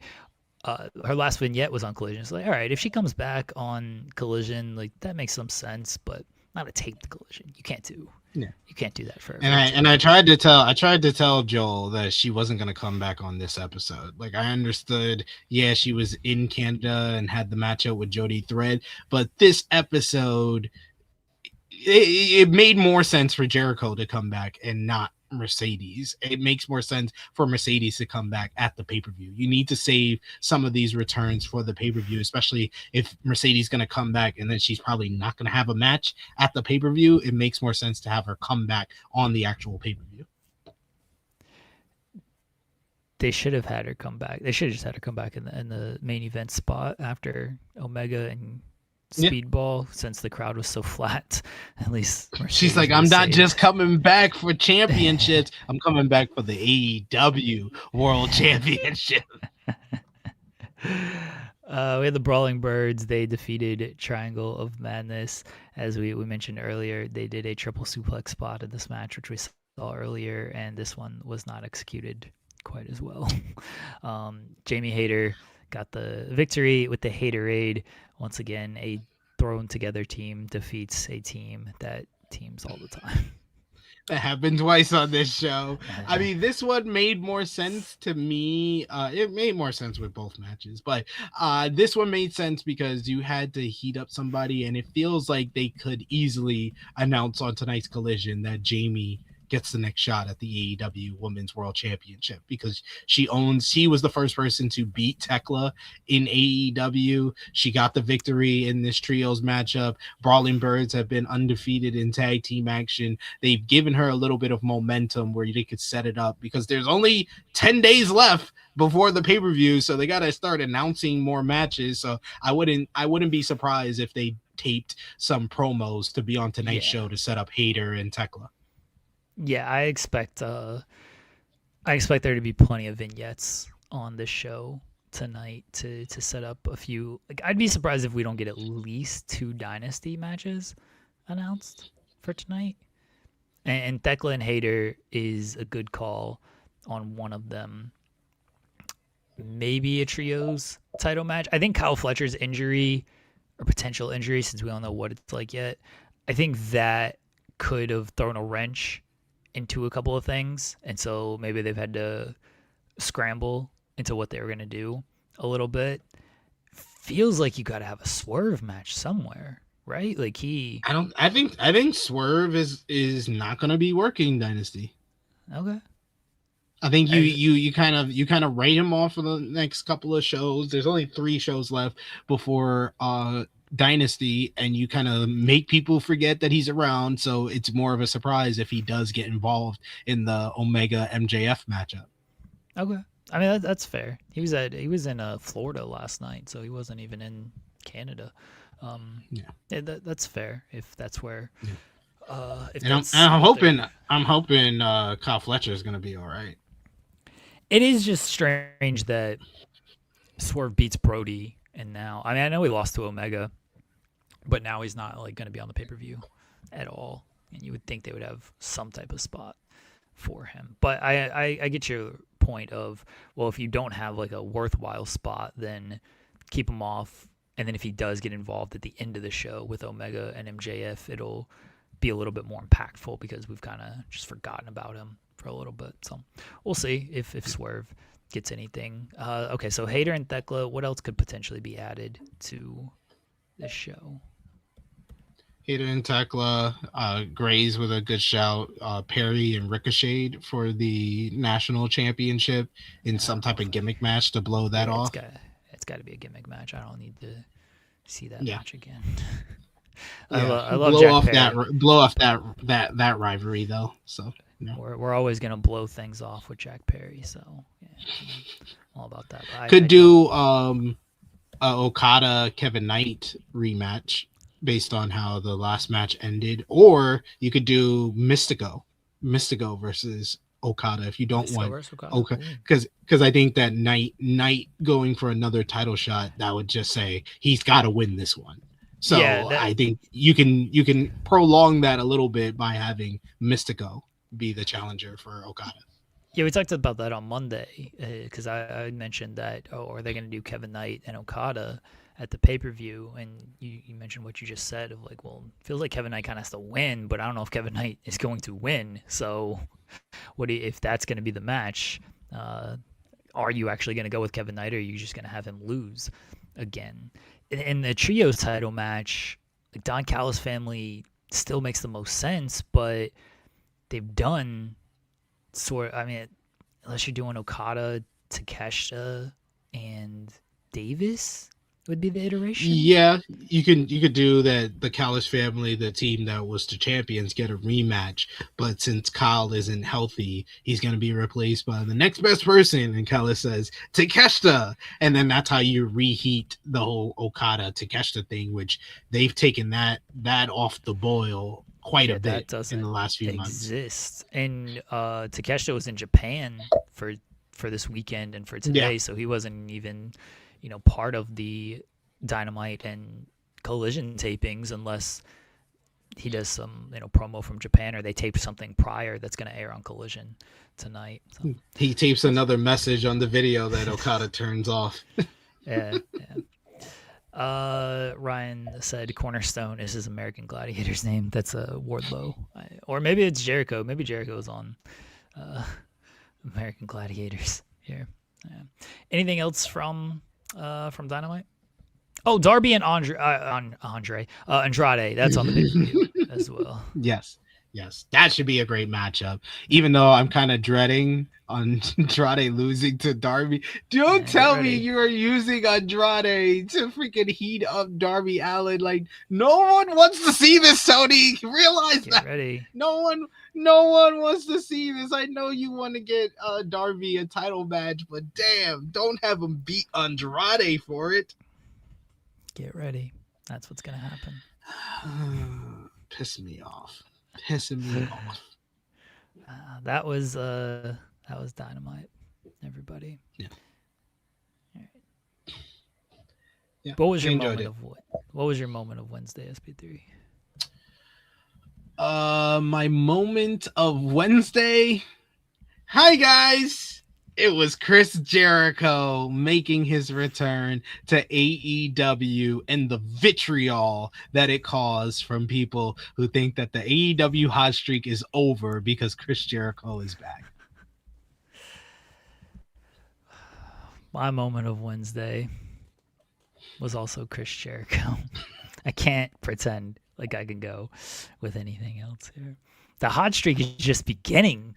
Now it's just beginning. Now it's going to another level. 800K this week, baby, because Jericho's back. You guys are going to be eating crow when Jericho breaks the mill on this one. Telling you. Jericho, the demo god, back in AEW. I can't wait for the fan made video where it's just a video of like Jericho highlights and it's a milli. I'm a milli. We are so back, baby. We are so back. You want to talk about NXT? I mean, why not? It was from New York. I gotta talk about all things from New York. All right. NXT happened. There's my review. I tried to do a whole bit where I tried to do April Fool's joke where me and Corey were starting the Stand and Deliver preview, and I was like, it's gonna be a good show. That's all. All right, guys, we are signing off for another preview. This is like 5 minutes in. It's like, no, April Fools. We'll actually do a preview. But no, it was I thought the main event was. Yeah, I mean, now NXT basically is Evolve. I did really like the main event. I will say that. I thought that was, Kendall Gray and Lola Vice. The finish, I mean, we knew what they were setting up. The fact that like it took them like 24 hours to announce, like, here's the decision. It's like. I was like, dude, like I made the whole argument that this should have been earlier in the show. Like it was basically like when Kenny Omega and Swerve Strickland started off last week's Dynamite, and everybody was like, oh no, this should have been the main event of the show. And I was just like, no, it made sense to make it at the opener so you could set up your main event for Dynasty. And Dynasty was still like two and a half weeks before that show. Stand and Deliver is this Saturday. It's 4 days left. Like, what? Why would you not announce this matchup, which will probably be the best matchup on the card on Saturday? Why would you not announce it on the actual show? Why would you do it on social media like at 6 p.m. Eastern time? Like, I was just so annoyed with them. It's just like, this should have been earlier in the show. You could have ended off with the contract signing as the last like go home spot, but hey, NXT ended in chaos, but it ended with a very good matchup. I thought that was the best match on Tuesday night, even though there was some good wrestling on the show. But Lola Vice and Kendall Gray, they're so good, and it makes me kind of interested. I think that it's not like as predictable as a lot of the other NXT PLEs as far as that matchup. I think that mostly everybody are like, hey, this is probably going to be a title change here because JC Jane is more than ready to be called up. She's a 7-year senior at her college. Like she's the eligibility has been canceled way like a couple of years ago, but still we're here. But yeah, JC is ready to get called up. You have Kendall, who's like the upstart, who's like probably one of the hotter stars in the women's division, who can definitely win this matchup. And then you have someone like Lola Vice, who's been here for nearly 4 years and has shown herself improve greatly over the last year, working with Lucha Libre, AAA, and NXT. So it could go either way between either one of those ladies. And you know me, I got my Kendall Gray stocks. I'm selling them because they might be at an all-time high on Saturday. I'll sell off a couple of them, but I'm going to still keep the majority stock because Kendall Gray, I want to see become the NXT Women's Champion, but I wouldn't mind or wouldn't be surprised if Lola Vice wins it either. So really good matchup. The finish, it's kind of predictable, and it was at least it was well executed. Ended off the show with a whole bunch of chaos, but it was hilarious to me that Shawn Michaels posted the poster for Stand and Deliver, but didn't say anything about the matchup. Yeah, I'm with you that it should have just been earlier and should make the announcement by the end of the show so like everyone knows that it's happening.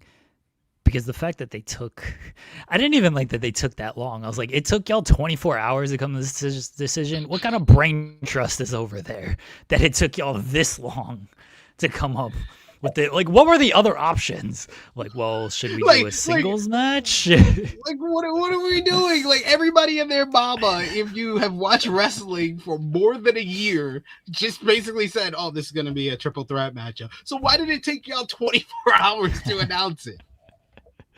Well, should we have them wrestle again to open the show, and then the winner faces JC in the main event of Stand and Deliver? Should we have them wrestle on the pre-show? Like 3 matches? Should we do 3 matches where everybody faces each other in singles matches, and then the person with the best record or the person who beats the other 2 in the quickest amount of time, they become the new NXT Women's Champion? Like, they went through all these. We should have got a whole video of them having like this long meeting. If we would have gotten that, I would have been like, you know what? I could see why it took them 24 hours. I get it now. Thank you for giving us behind the scenes. Maybe we need NXT Unreal to see all of this. But I would actually be okay with this scenario if we get this video of everything that ran through. Like, well, should we give JC the night off? Like, technically, nobody won, so maybe we should just she made the point. She made the point. She was like, the one person tapped out, the other got pinned. I shouldn't have anybody to face that Stand and Deliver. Yeah. No. Should have brought them both in to like argue their cases, or all 3 of them. You know, JC gets to argue hers as well. They bring them all 3 in to like argue their cases. They get to cross-examine the witness and everything. And it's like, well, why should you deserve a title shot? Here's why you don't deserve a title shot and everything. They could have actually stretched this out to a 24-hour bit if they had the wherewithal to do it. This is why we should be in charge of this kind of stuff. SP3. We would make logic out of this. We just fixed their nonsensical decision to end the show with absolute chaos and nonsense. Elsewhere on the NXT show, they did have the contract signing between Ethan and Joe Hendry and Ricky Saints and Tony D'Angelo. And I guess the big line out of this was Tony D did the Cody enough, and he said that Ricky Saints is an outsider and a revolutionary failure. And that was kind of the line here. And then it ended in a brawl because, of course, it did. That's all. Yeah, it ended in a brawl. Was it Ethan? I think it was Ethan. Couldn't put Joe Hendry through the table, or couldn't execute it well. You just felt the table just tipped over to the side, and then they just started brawling for a bit there. So I would have done the table spot better, and I would have ended the show with that. And then we should have got the announcement of the triple threat matchup for the women, because that was more important on this show. But yeah, this was fine. It was kind of there. Yeah. They didn't even put Sol, Ruka, and Zarya, which is probably the longest running story for your biggest show of the year. This actually feels like a matchup that should be on the Stand and Deliver card, and they just gave them a vignette. They just recap their story. That's all they did. Did they even show the whole fight by the hot dog stand on the show? I didn't even see that on the show. No, I don't think they showed that on the show. Yeah, that was all just on the social media stuff. It was so like, why are you gonna do that and then just like not air that on the show? And do you think it's because like they continue to do like the what Jasper Troy was who was fighting on this show, like brawling? Jasper Troy and Keanu Carver. Was it kind of, yeah? So they're just gonna be like, oh, we already have one kind of brawl segment, so we don't need to do. And then they had Kalani Jordan jump Jada Parker after their matchup backstage too. So that's probably why they didn't want to do it. That match was kind of just there. Yeah, it existed. Yeah. I like Kalani. I don't really see it with Jada. She's.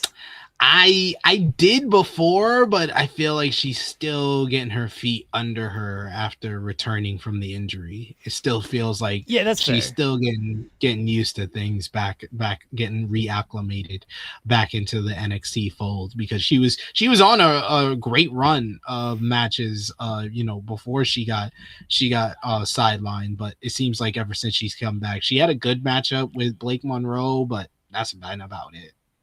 Yeah, that's fair. That I'm with you. She seemed to have something before the injury, but since the injury, something has just felt off. I don't know if like other people have kind of ascended and almost surpassed her, so she just doesn't feel like she did before the injury, or like you said, she's still just kind of working her way back through things, and she needs just a little bit more time. But we shall see.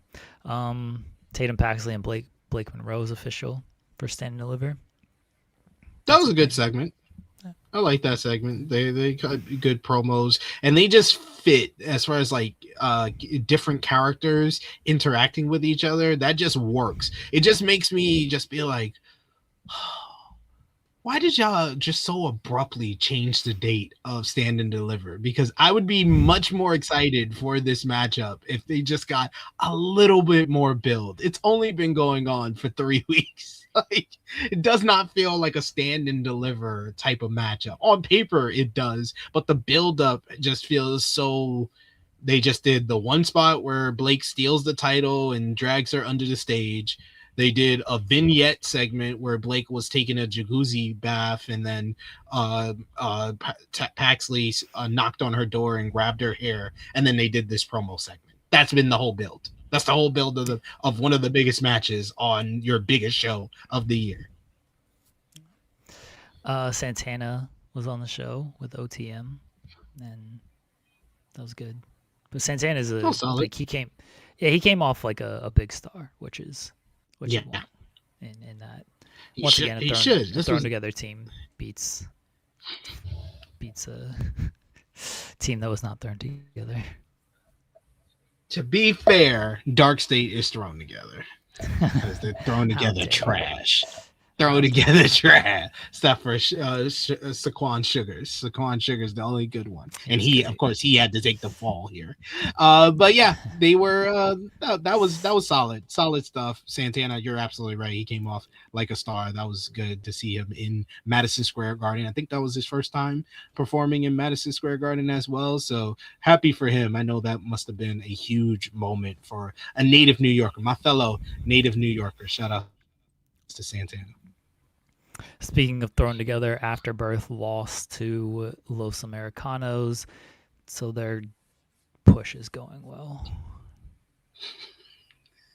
It seems like everybody's down on Birthright ever since David Finley decided decided think not to NXT's come down to on this. Birthright ever since David Finlay decided. They're like, shit. They're like, yeah, this idea. This is basically just legacy, birth wrongs, yeah, afterbirth, whichever you want to go with it. But yeah, it was a good matchup though. I like the matchup. I think Uriah Connors is good in the ring. I think Channing Stacks Lorenzo, he's fine, but Uriah Connors I think is good. Him and Charlie Dempsey are probably the best workers in the group. My boy Shallow Hill was there. He got involved, ran off the rest of Afterbirth, so that was good. And Los Americanos, I gotta hand it to them because I hated them doing this gimmick, honestly, Tyler Bate and Pete Dunne. But it seems like over the last month and a half, they've really like made this gimmick their own. Like Tyler Bate is just having such a fun time doing the whole dancing bits. He's dancing with Ariana Grace, doing the little videos on social media, and they're starting to work more like they were when they were British Strong Style, but just with different characters now. So I gotta give it to Los Americanos. They so much work better outside of the main roster, outside of Monday Night Raw. They work so much better. NXT, Triple A, it works, but on Monday Night Raw, it doesn't. Because they've been doing the same bit on Raw for like a year now, so it actually feels a little bit fresher on NXT and AAA. And look, they're over in AAA. Certainly Kaiser is over in AAA. And NXT has a few less restrictions, and they're working with different people. Raw, it's like, cool, you guys are just going to face the other Americano and like Penta again. This is the only people you face on Raw. That's it. So that's why it feels like it doesn't work on Raw, and it feels like it works everywhere else. And it's also they need to be babyface because they're trying to play heels on Raw. That's another reason why it doesn't work. They're much better when they're trying to play the babyface. They were good here in this matchup. They're good in AAA when they're getting a lot of cheers. So it just works better outside of WWE Raw. Yeah. Anything else from NXT? Yeah, that was good. I think that we covered everything. We did that in like 10 minutes. Bravo to us, man. We're good. That's all it deserves. We're so good. That's all it deserves. We're so good. 10 minutes. We're so good. We're good. Louis sends a super chat, says, are the Lakers now the favorites? SP3? We've been the favorites. It's not now. We've been the favorites. Nah, I'm just kidding. Oh, we're the favorites to get bumped in the second round. That's what we're the favorites. Second round. We're probably, right. Yeah. Well, I'm just hoping we can get by like Houston or Minnesota. I'm not going in as cocky as I was going in last year. I got humbled by Anthony Edwards and the Minnesota Timberwolves. So. Thunder Lakers tonight. I know Lakers fans are talking pretty big. Here's where I'm at. If we're going to lose in this final little stretch here, and we're going to end up losing the 1 seed because the Spurs, I just have accepted they're never losing ridiculous. Again. They're not losing ever again. They're not beating great teams. Like, you look at the teams they've beaten, and most of their wins honestly kind of suck, but they're destroying them, which is what you need. They play the Clippers tonight, which is a big game. And assuming the Clippers have like Kawhi and everybody, this is actually a tough test for the Spurs. And this might be a playoff preview, because if the Clippers are going to be in the play-in, I think they're the best team out of the play-in teams right now. Yeah, I'm kind of with you on that. So on the Thunder side, if we're going to lose, I'm okay losing to the Lakers, because I would rather play the Lakers in the second round than the Nuggets. And I would rather see the Nuggets disrespectful face the Spurs. It's twofold. I'd rather see the Nuggets face the Spurs, because I think that's a tougher matchup for the Spurs than the Lakers are. I don't think the Lakers have much of a shot against the Spurs. I'm sorry. I don't see it. You ain't talking about playoff Luca like this, man. You talking about playoff Luca like this, man. All right, man. I mean, look, if he shows up, he shows up. That's great. I just don't know that the Lakers are an older team going against that young athleticism of the Spurs. It just feels like a disaster matchup for the Lakers. Honestly, Hey, it just does. hey, I don't know if y'all want to face the Clippers in the first round, but So that's kind of the other thing is like I don't really want to face the Clippers in the first round. I'd rather play, the Suns, the banged up Warriors. Although Steph might be back, so you never know. The Warriors have actually played well against the Spurs this year, so because Steph just kind of is ridiculous. So we'll see about that. Portland's I don't think anybody takes Portland very serious. So no. I do agree with that. It's like. I'm 3 years in a row. My picks for these non-playoff looking teams who made the play-in, I called it 3 years in a row. I said, if you Thunder, what was this in 2023, 2024 or something like that? Then I went with Houston, and now it's been Portland Trailblazers. They're making the play-in. I said it. I know how to pinpoint these teams that are gonna be on the come up. I do agree that like I don't know about facing the Clippers in the first round. At the end of the day, though, like if you're a 60-win team like the Spurs and the Thunder are the Spurs are going to be, you got to get out of the first round. Like it doesn't matter who you play in the first round. Like you got to beat that team. So if you lose in the second round, you're gonna face a good team in the second round, no matter what. I think the Lakers are good. I think the Nuggets are good. The Rockets and the Timberwolves are good. I don't think they're quite as good as the Lakers and the Nuggets. I think that's why most people are assuming they're going to lose in the first round, but they're still good teams. But if you're the 1 or 2 seed, it doesn't matter who comes out of that play, and like you got to beat that team regardless. So. Just hoping Minnesota jumps over the Rockets. I want to play the Rockets more than the Timberwolves. I'm still scarred from last year. Yeah, no one's really seemingly afraid of the Rockets, which fair. They don't. The formula. They don't have a point guard, and if you double Kevin Durant, it's over.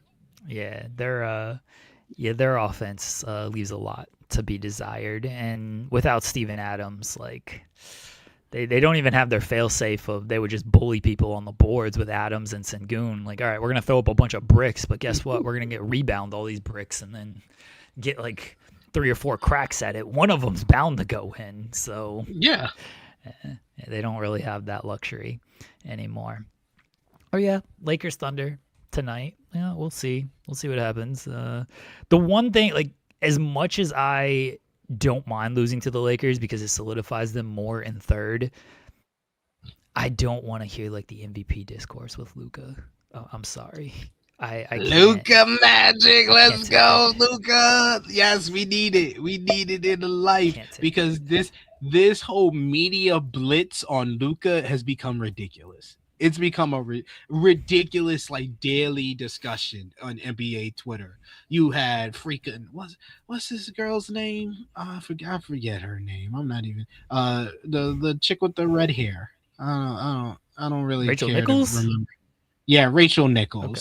She's now the latest media person that's trying to say Luka hasn't played defense for 8 months, so I can't reward him with the MVP if he's not going to play defense for all 8 months of the season. Even though early on in the season she was talking about how Luka's defense has improved and it's only gotten better as the season has progressed, especially since the new year. He's gotten better on defense and on offense, and yeah, she's starting that BS. Even though she's the same lady that voted for James Harden over LeBron James a couple of years back. She's the same woman who voted for Nikola Jokic for all 3 of his MVP awards.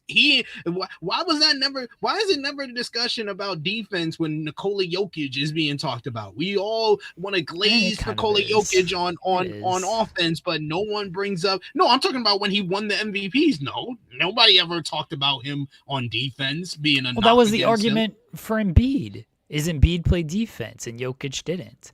It was the argument for Shea last year, is that Shea played defense and Jokic didn't. That's always been the knock on Jokic, is people point to the defense. Yeah, that was me. I'm people. Okay. Okay.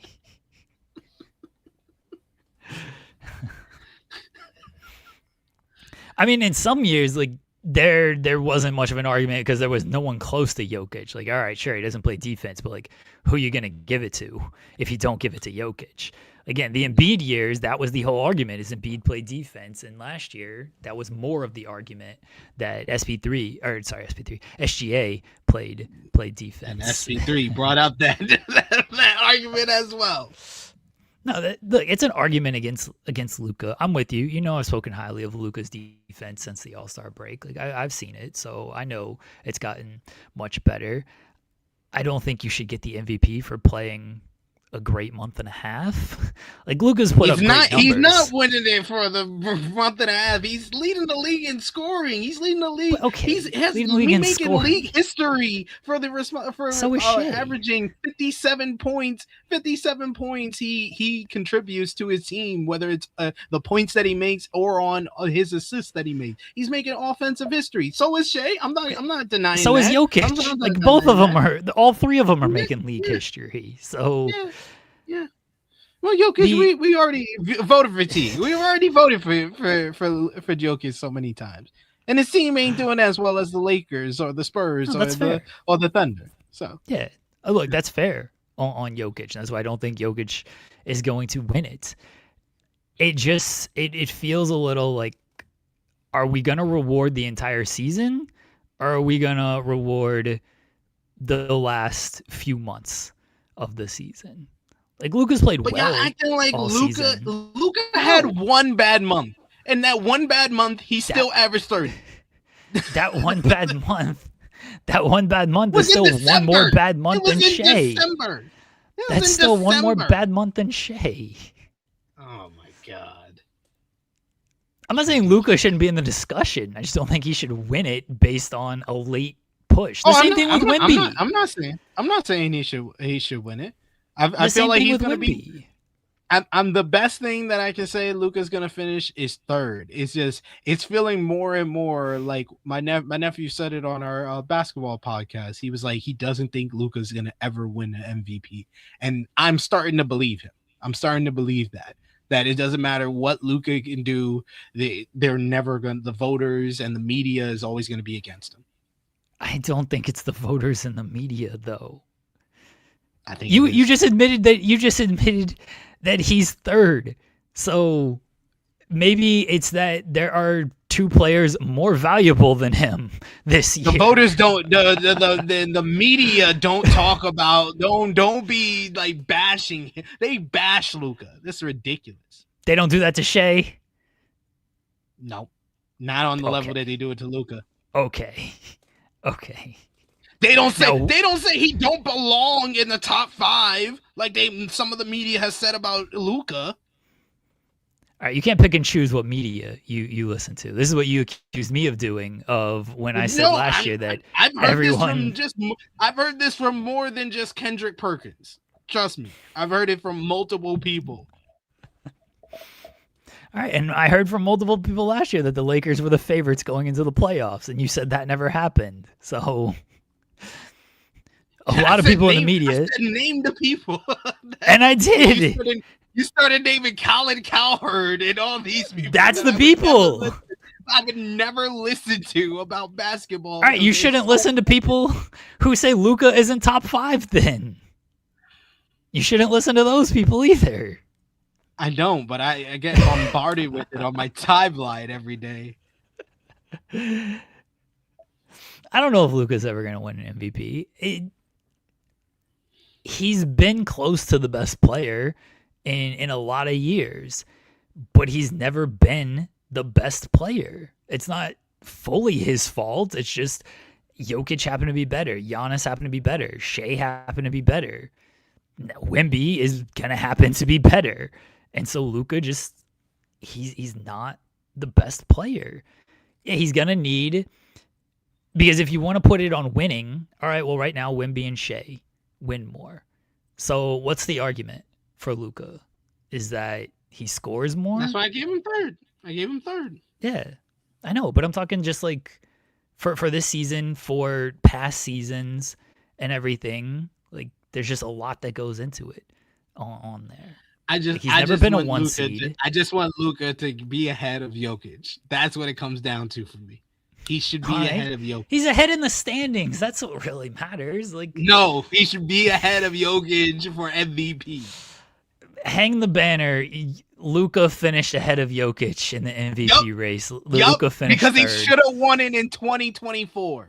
He got to the podium. He should have won it over Jokic in 2024, but we hear it now. I just need him to be ahead of him this year in the vote. All right, and I think he will be potentially. I actually don't know if he will be, but Jokic, he's had a couple of great games like as of late, but overall, since he's come back from injury, he has not looked the same. He's playing much better now. They haven't as of late, they haven't faced a lot of great teams either. Everyone's facing garbage teams outside of the Thunder. I mean, our schedule was toughest in the league over the past couple of weeks. Yeah. Yeah, the back half. I got all y'all's in the back half. So. Yeah, like we had the Celtics, we had the Knicks, we had the Pistons. There's somebody else in there, I forgot. Hey, we had a tough stretch as well. We had to face the Rockets, the Nuggets, all in concession. That was like 3 weeks ago. No, was it? It was 2 weeks ago. No, it was like 3. No, it wasn't 3. What are you talking about? We were just talking about this. I feel like 2 weeks ago they were playing like the Nets and the Wizards 2 weeks ago. No, that was last week. That was last week we played that. All right, March 14th, 16th, and 18th. That was the Nuggets and the 2 weeks ago. Was that 2 weeks? Time has no meaning to me. Words have meaning and time has meaning. Sure, but I don't know anything about time. Like I just that was this past week that we played the Pacers, the Nets, and the Wizards. Okay, if you say so. Yeah, we played the Rockets. We played the Rockets, the Heat, the Magic, Pistons, March 16th. Nuggets, Timberwolves, Knicks. Nuggets. Yeah, that was a tough stretch. Yeah, that was a tough stretch. And then we got to play the Thunder twice before the end of the season. So yeah, we're definitely we have the LA back-to-back, and like I don't feel like anybody ever wins the LA back-to-back. Like you lose at least one of those games. So I fully expect to lose at least one of those games. So we shall see on that. Yeah, the Spurs haven't played anybody. This Spurs schedule it's so trash. The Warriors without Steph. Don't catch y'all. They nipping at the heels. Look, if they do, I'm gonna win about $200. So I'm okay if the Spurs, because I think they were super undervalued over the past few weeks. When I looked at their schedule compared to OKC's schedule, and the fact that it was only like a 2.5 game difference, they were like plus 1,000 a week ago. They were like plus 950 like 5 days ago. I was like, yeah, I throw $5 on this. Like, sure, I'll lose $10 to win $200. That's not an issue. Smart move. If the Spurs get the 1 seed, I'm emotional hedging, everybody. I'm either going to be broke and happy or rich and sad. Either way, I'm doing well. This Spurs schedule, though, listen to this. Golden State, I know. That doesn't. Chicago, Milwaukee, Memphis, Miami, Indiana, Phoenix, Sacramento, LA, Charlotte. Denver was their last loss, but Wemby didn't even play that one. Yeah. Just all play-in teams. Play-in teams are worse on this schedule. The Celtics game shouldn't even count because Jaylen Brown got tossed in the second quarter because the referee was a little bitch. Yeah. Just wanted to get rid of garbage. They looked good last night. Brown and Tatum. Yeah. Boston, I feel like, is coming out of the East. definitely. I've been jumped on that bandwagon at the beginning of the 2026 calendar year. I was like, yo, watch out for those Celtics, man. Once they got to the 2 seed, and I was like, and Tatum's coming back, I was like, oh, it's a wrap. It's a wrap. Yeah. This is factual. I think Jordan and LeBron probably should have won every year for about a decade. Kobe would have more than one. Best. Shaq would have more than one. Yeah, it's not best player. It's who's the most valuable on the team. And there's different arguments to equate that. All right. It's a narrative-based award as well. In some ways, yeah. I don't fully disagree with that it's a narrative-based award. Look, Shea's got a lot of good narratives this year. Dude hasn't missed a shot in the clutch for 2 games now. That'll probably change tonight. He's averaging a league record 1.6 points for every shot he takes. It's absurd. I was so mad that he got called for that push-off. It was definitely a push-off, but I was so mad he got called for that push-off against Detroit after coming up with the steal and then hitting that shot. I was like, really? You're going to rob him of that moment? And he's like, fine, I'll just hit every shot in overtime, and we're still going to win this game. I was like, oh, another game-winning shot, another game-winning 3. After coming up with a big defensive play, like he pushed off, but he pushes off a lot. Why are you going to call that win MVP and Clutch Player of the Year. Clutch Player of the Year is a stupid award. I don't care about that. Hey, he is. He's going to win Clutch Player of the Year. I mean, I think he will. I just think it's a dumb award. I just don't think it's more awards. See, that's more money for Shea. As he's getting paid, he's fine. As Shea said, the only award he cares about is the finals. Care about the MVP. Doesn't matter. Want the championship. I don't believe it. That's what matters. Why? He's already got an MVP. I mean, he's already got a championship. Exactly. Yeah, but you don't think Kobe? Like, I don't care about the MVP. I want the championship. Jordan? Care about the MVP. I want the. Yeah, I care. I believe those guys. But you don't believe Shea because he's Canadian?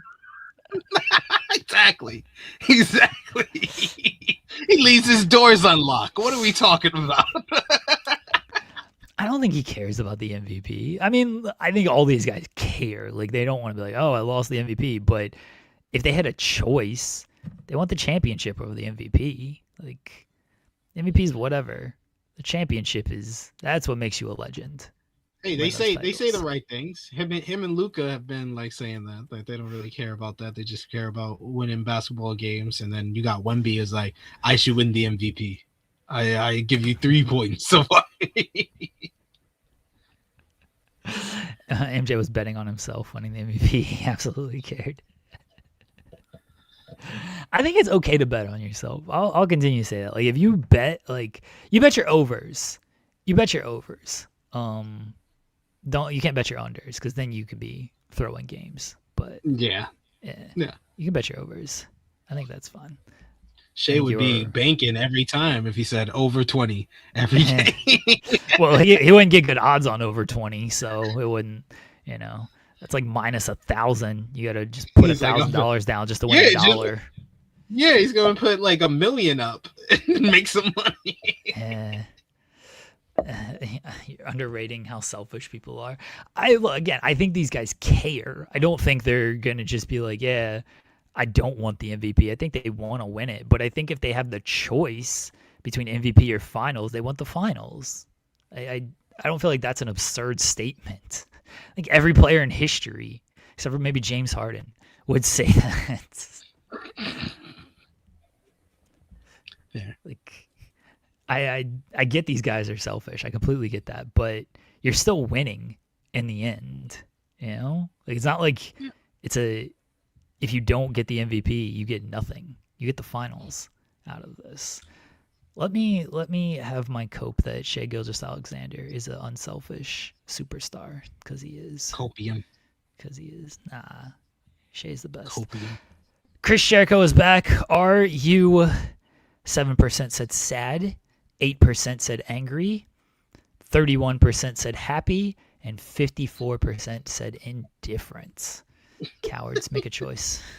Yeah, come on, man. What did we accomplish? What did we accomplish today, SB3? We accomplished a lot. We talked about way too much professional wrestling. We talked about AEW Dynamite and the best part of the show. What have I become now that I'm betrayed? Everyone I ever loved, I pushed them all away. And we pushed y'all to talk about more AEW Dynamite, the contract signing with MJF and Kenny Omega. Kenny Omega having a banger trios matchup, another banger with Will Ospreay and Pac, and some great wrestling on a Wednesday night, and NXT too. On Tuesday night. Not the same. Not the same. I'm not saying that they were even remotely the same. But we did also talk about the NBA and the MVP discourse as well. So good times for all. I think the biggest thing we accomplished today is that you can always go home again. And if you do a bit, do not do the same bit hours later. Hi, guys!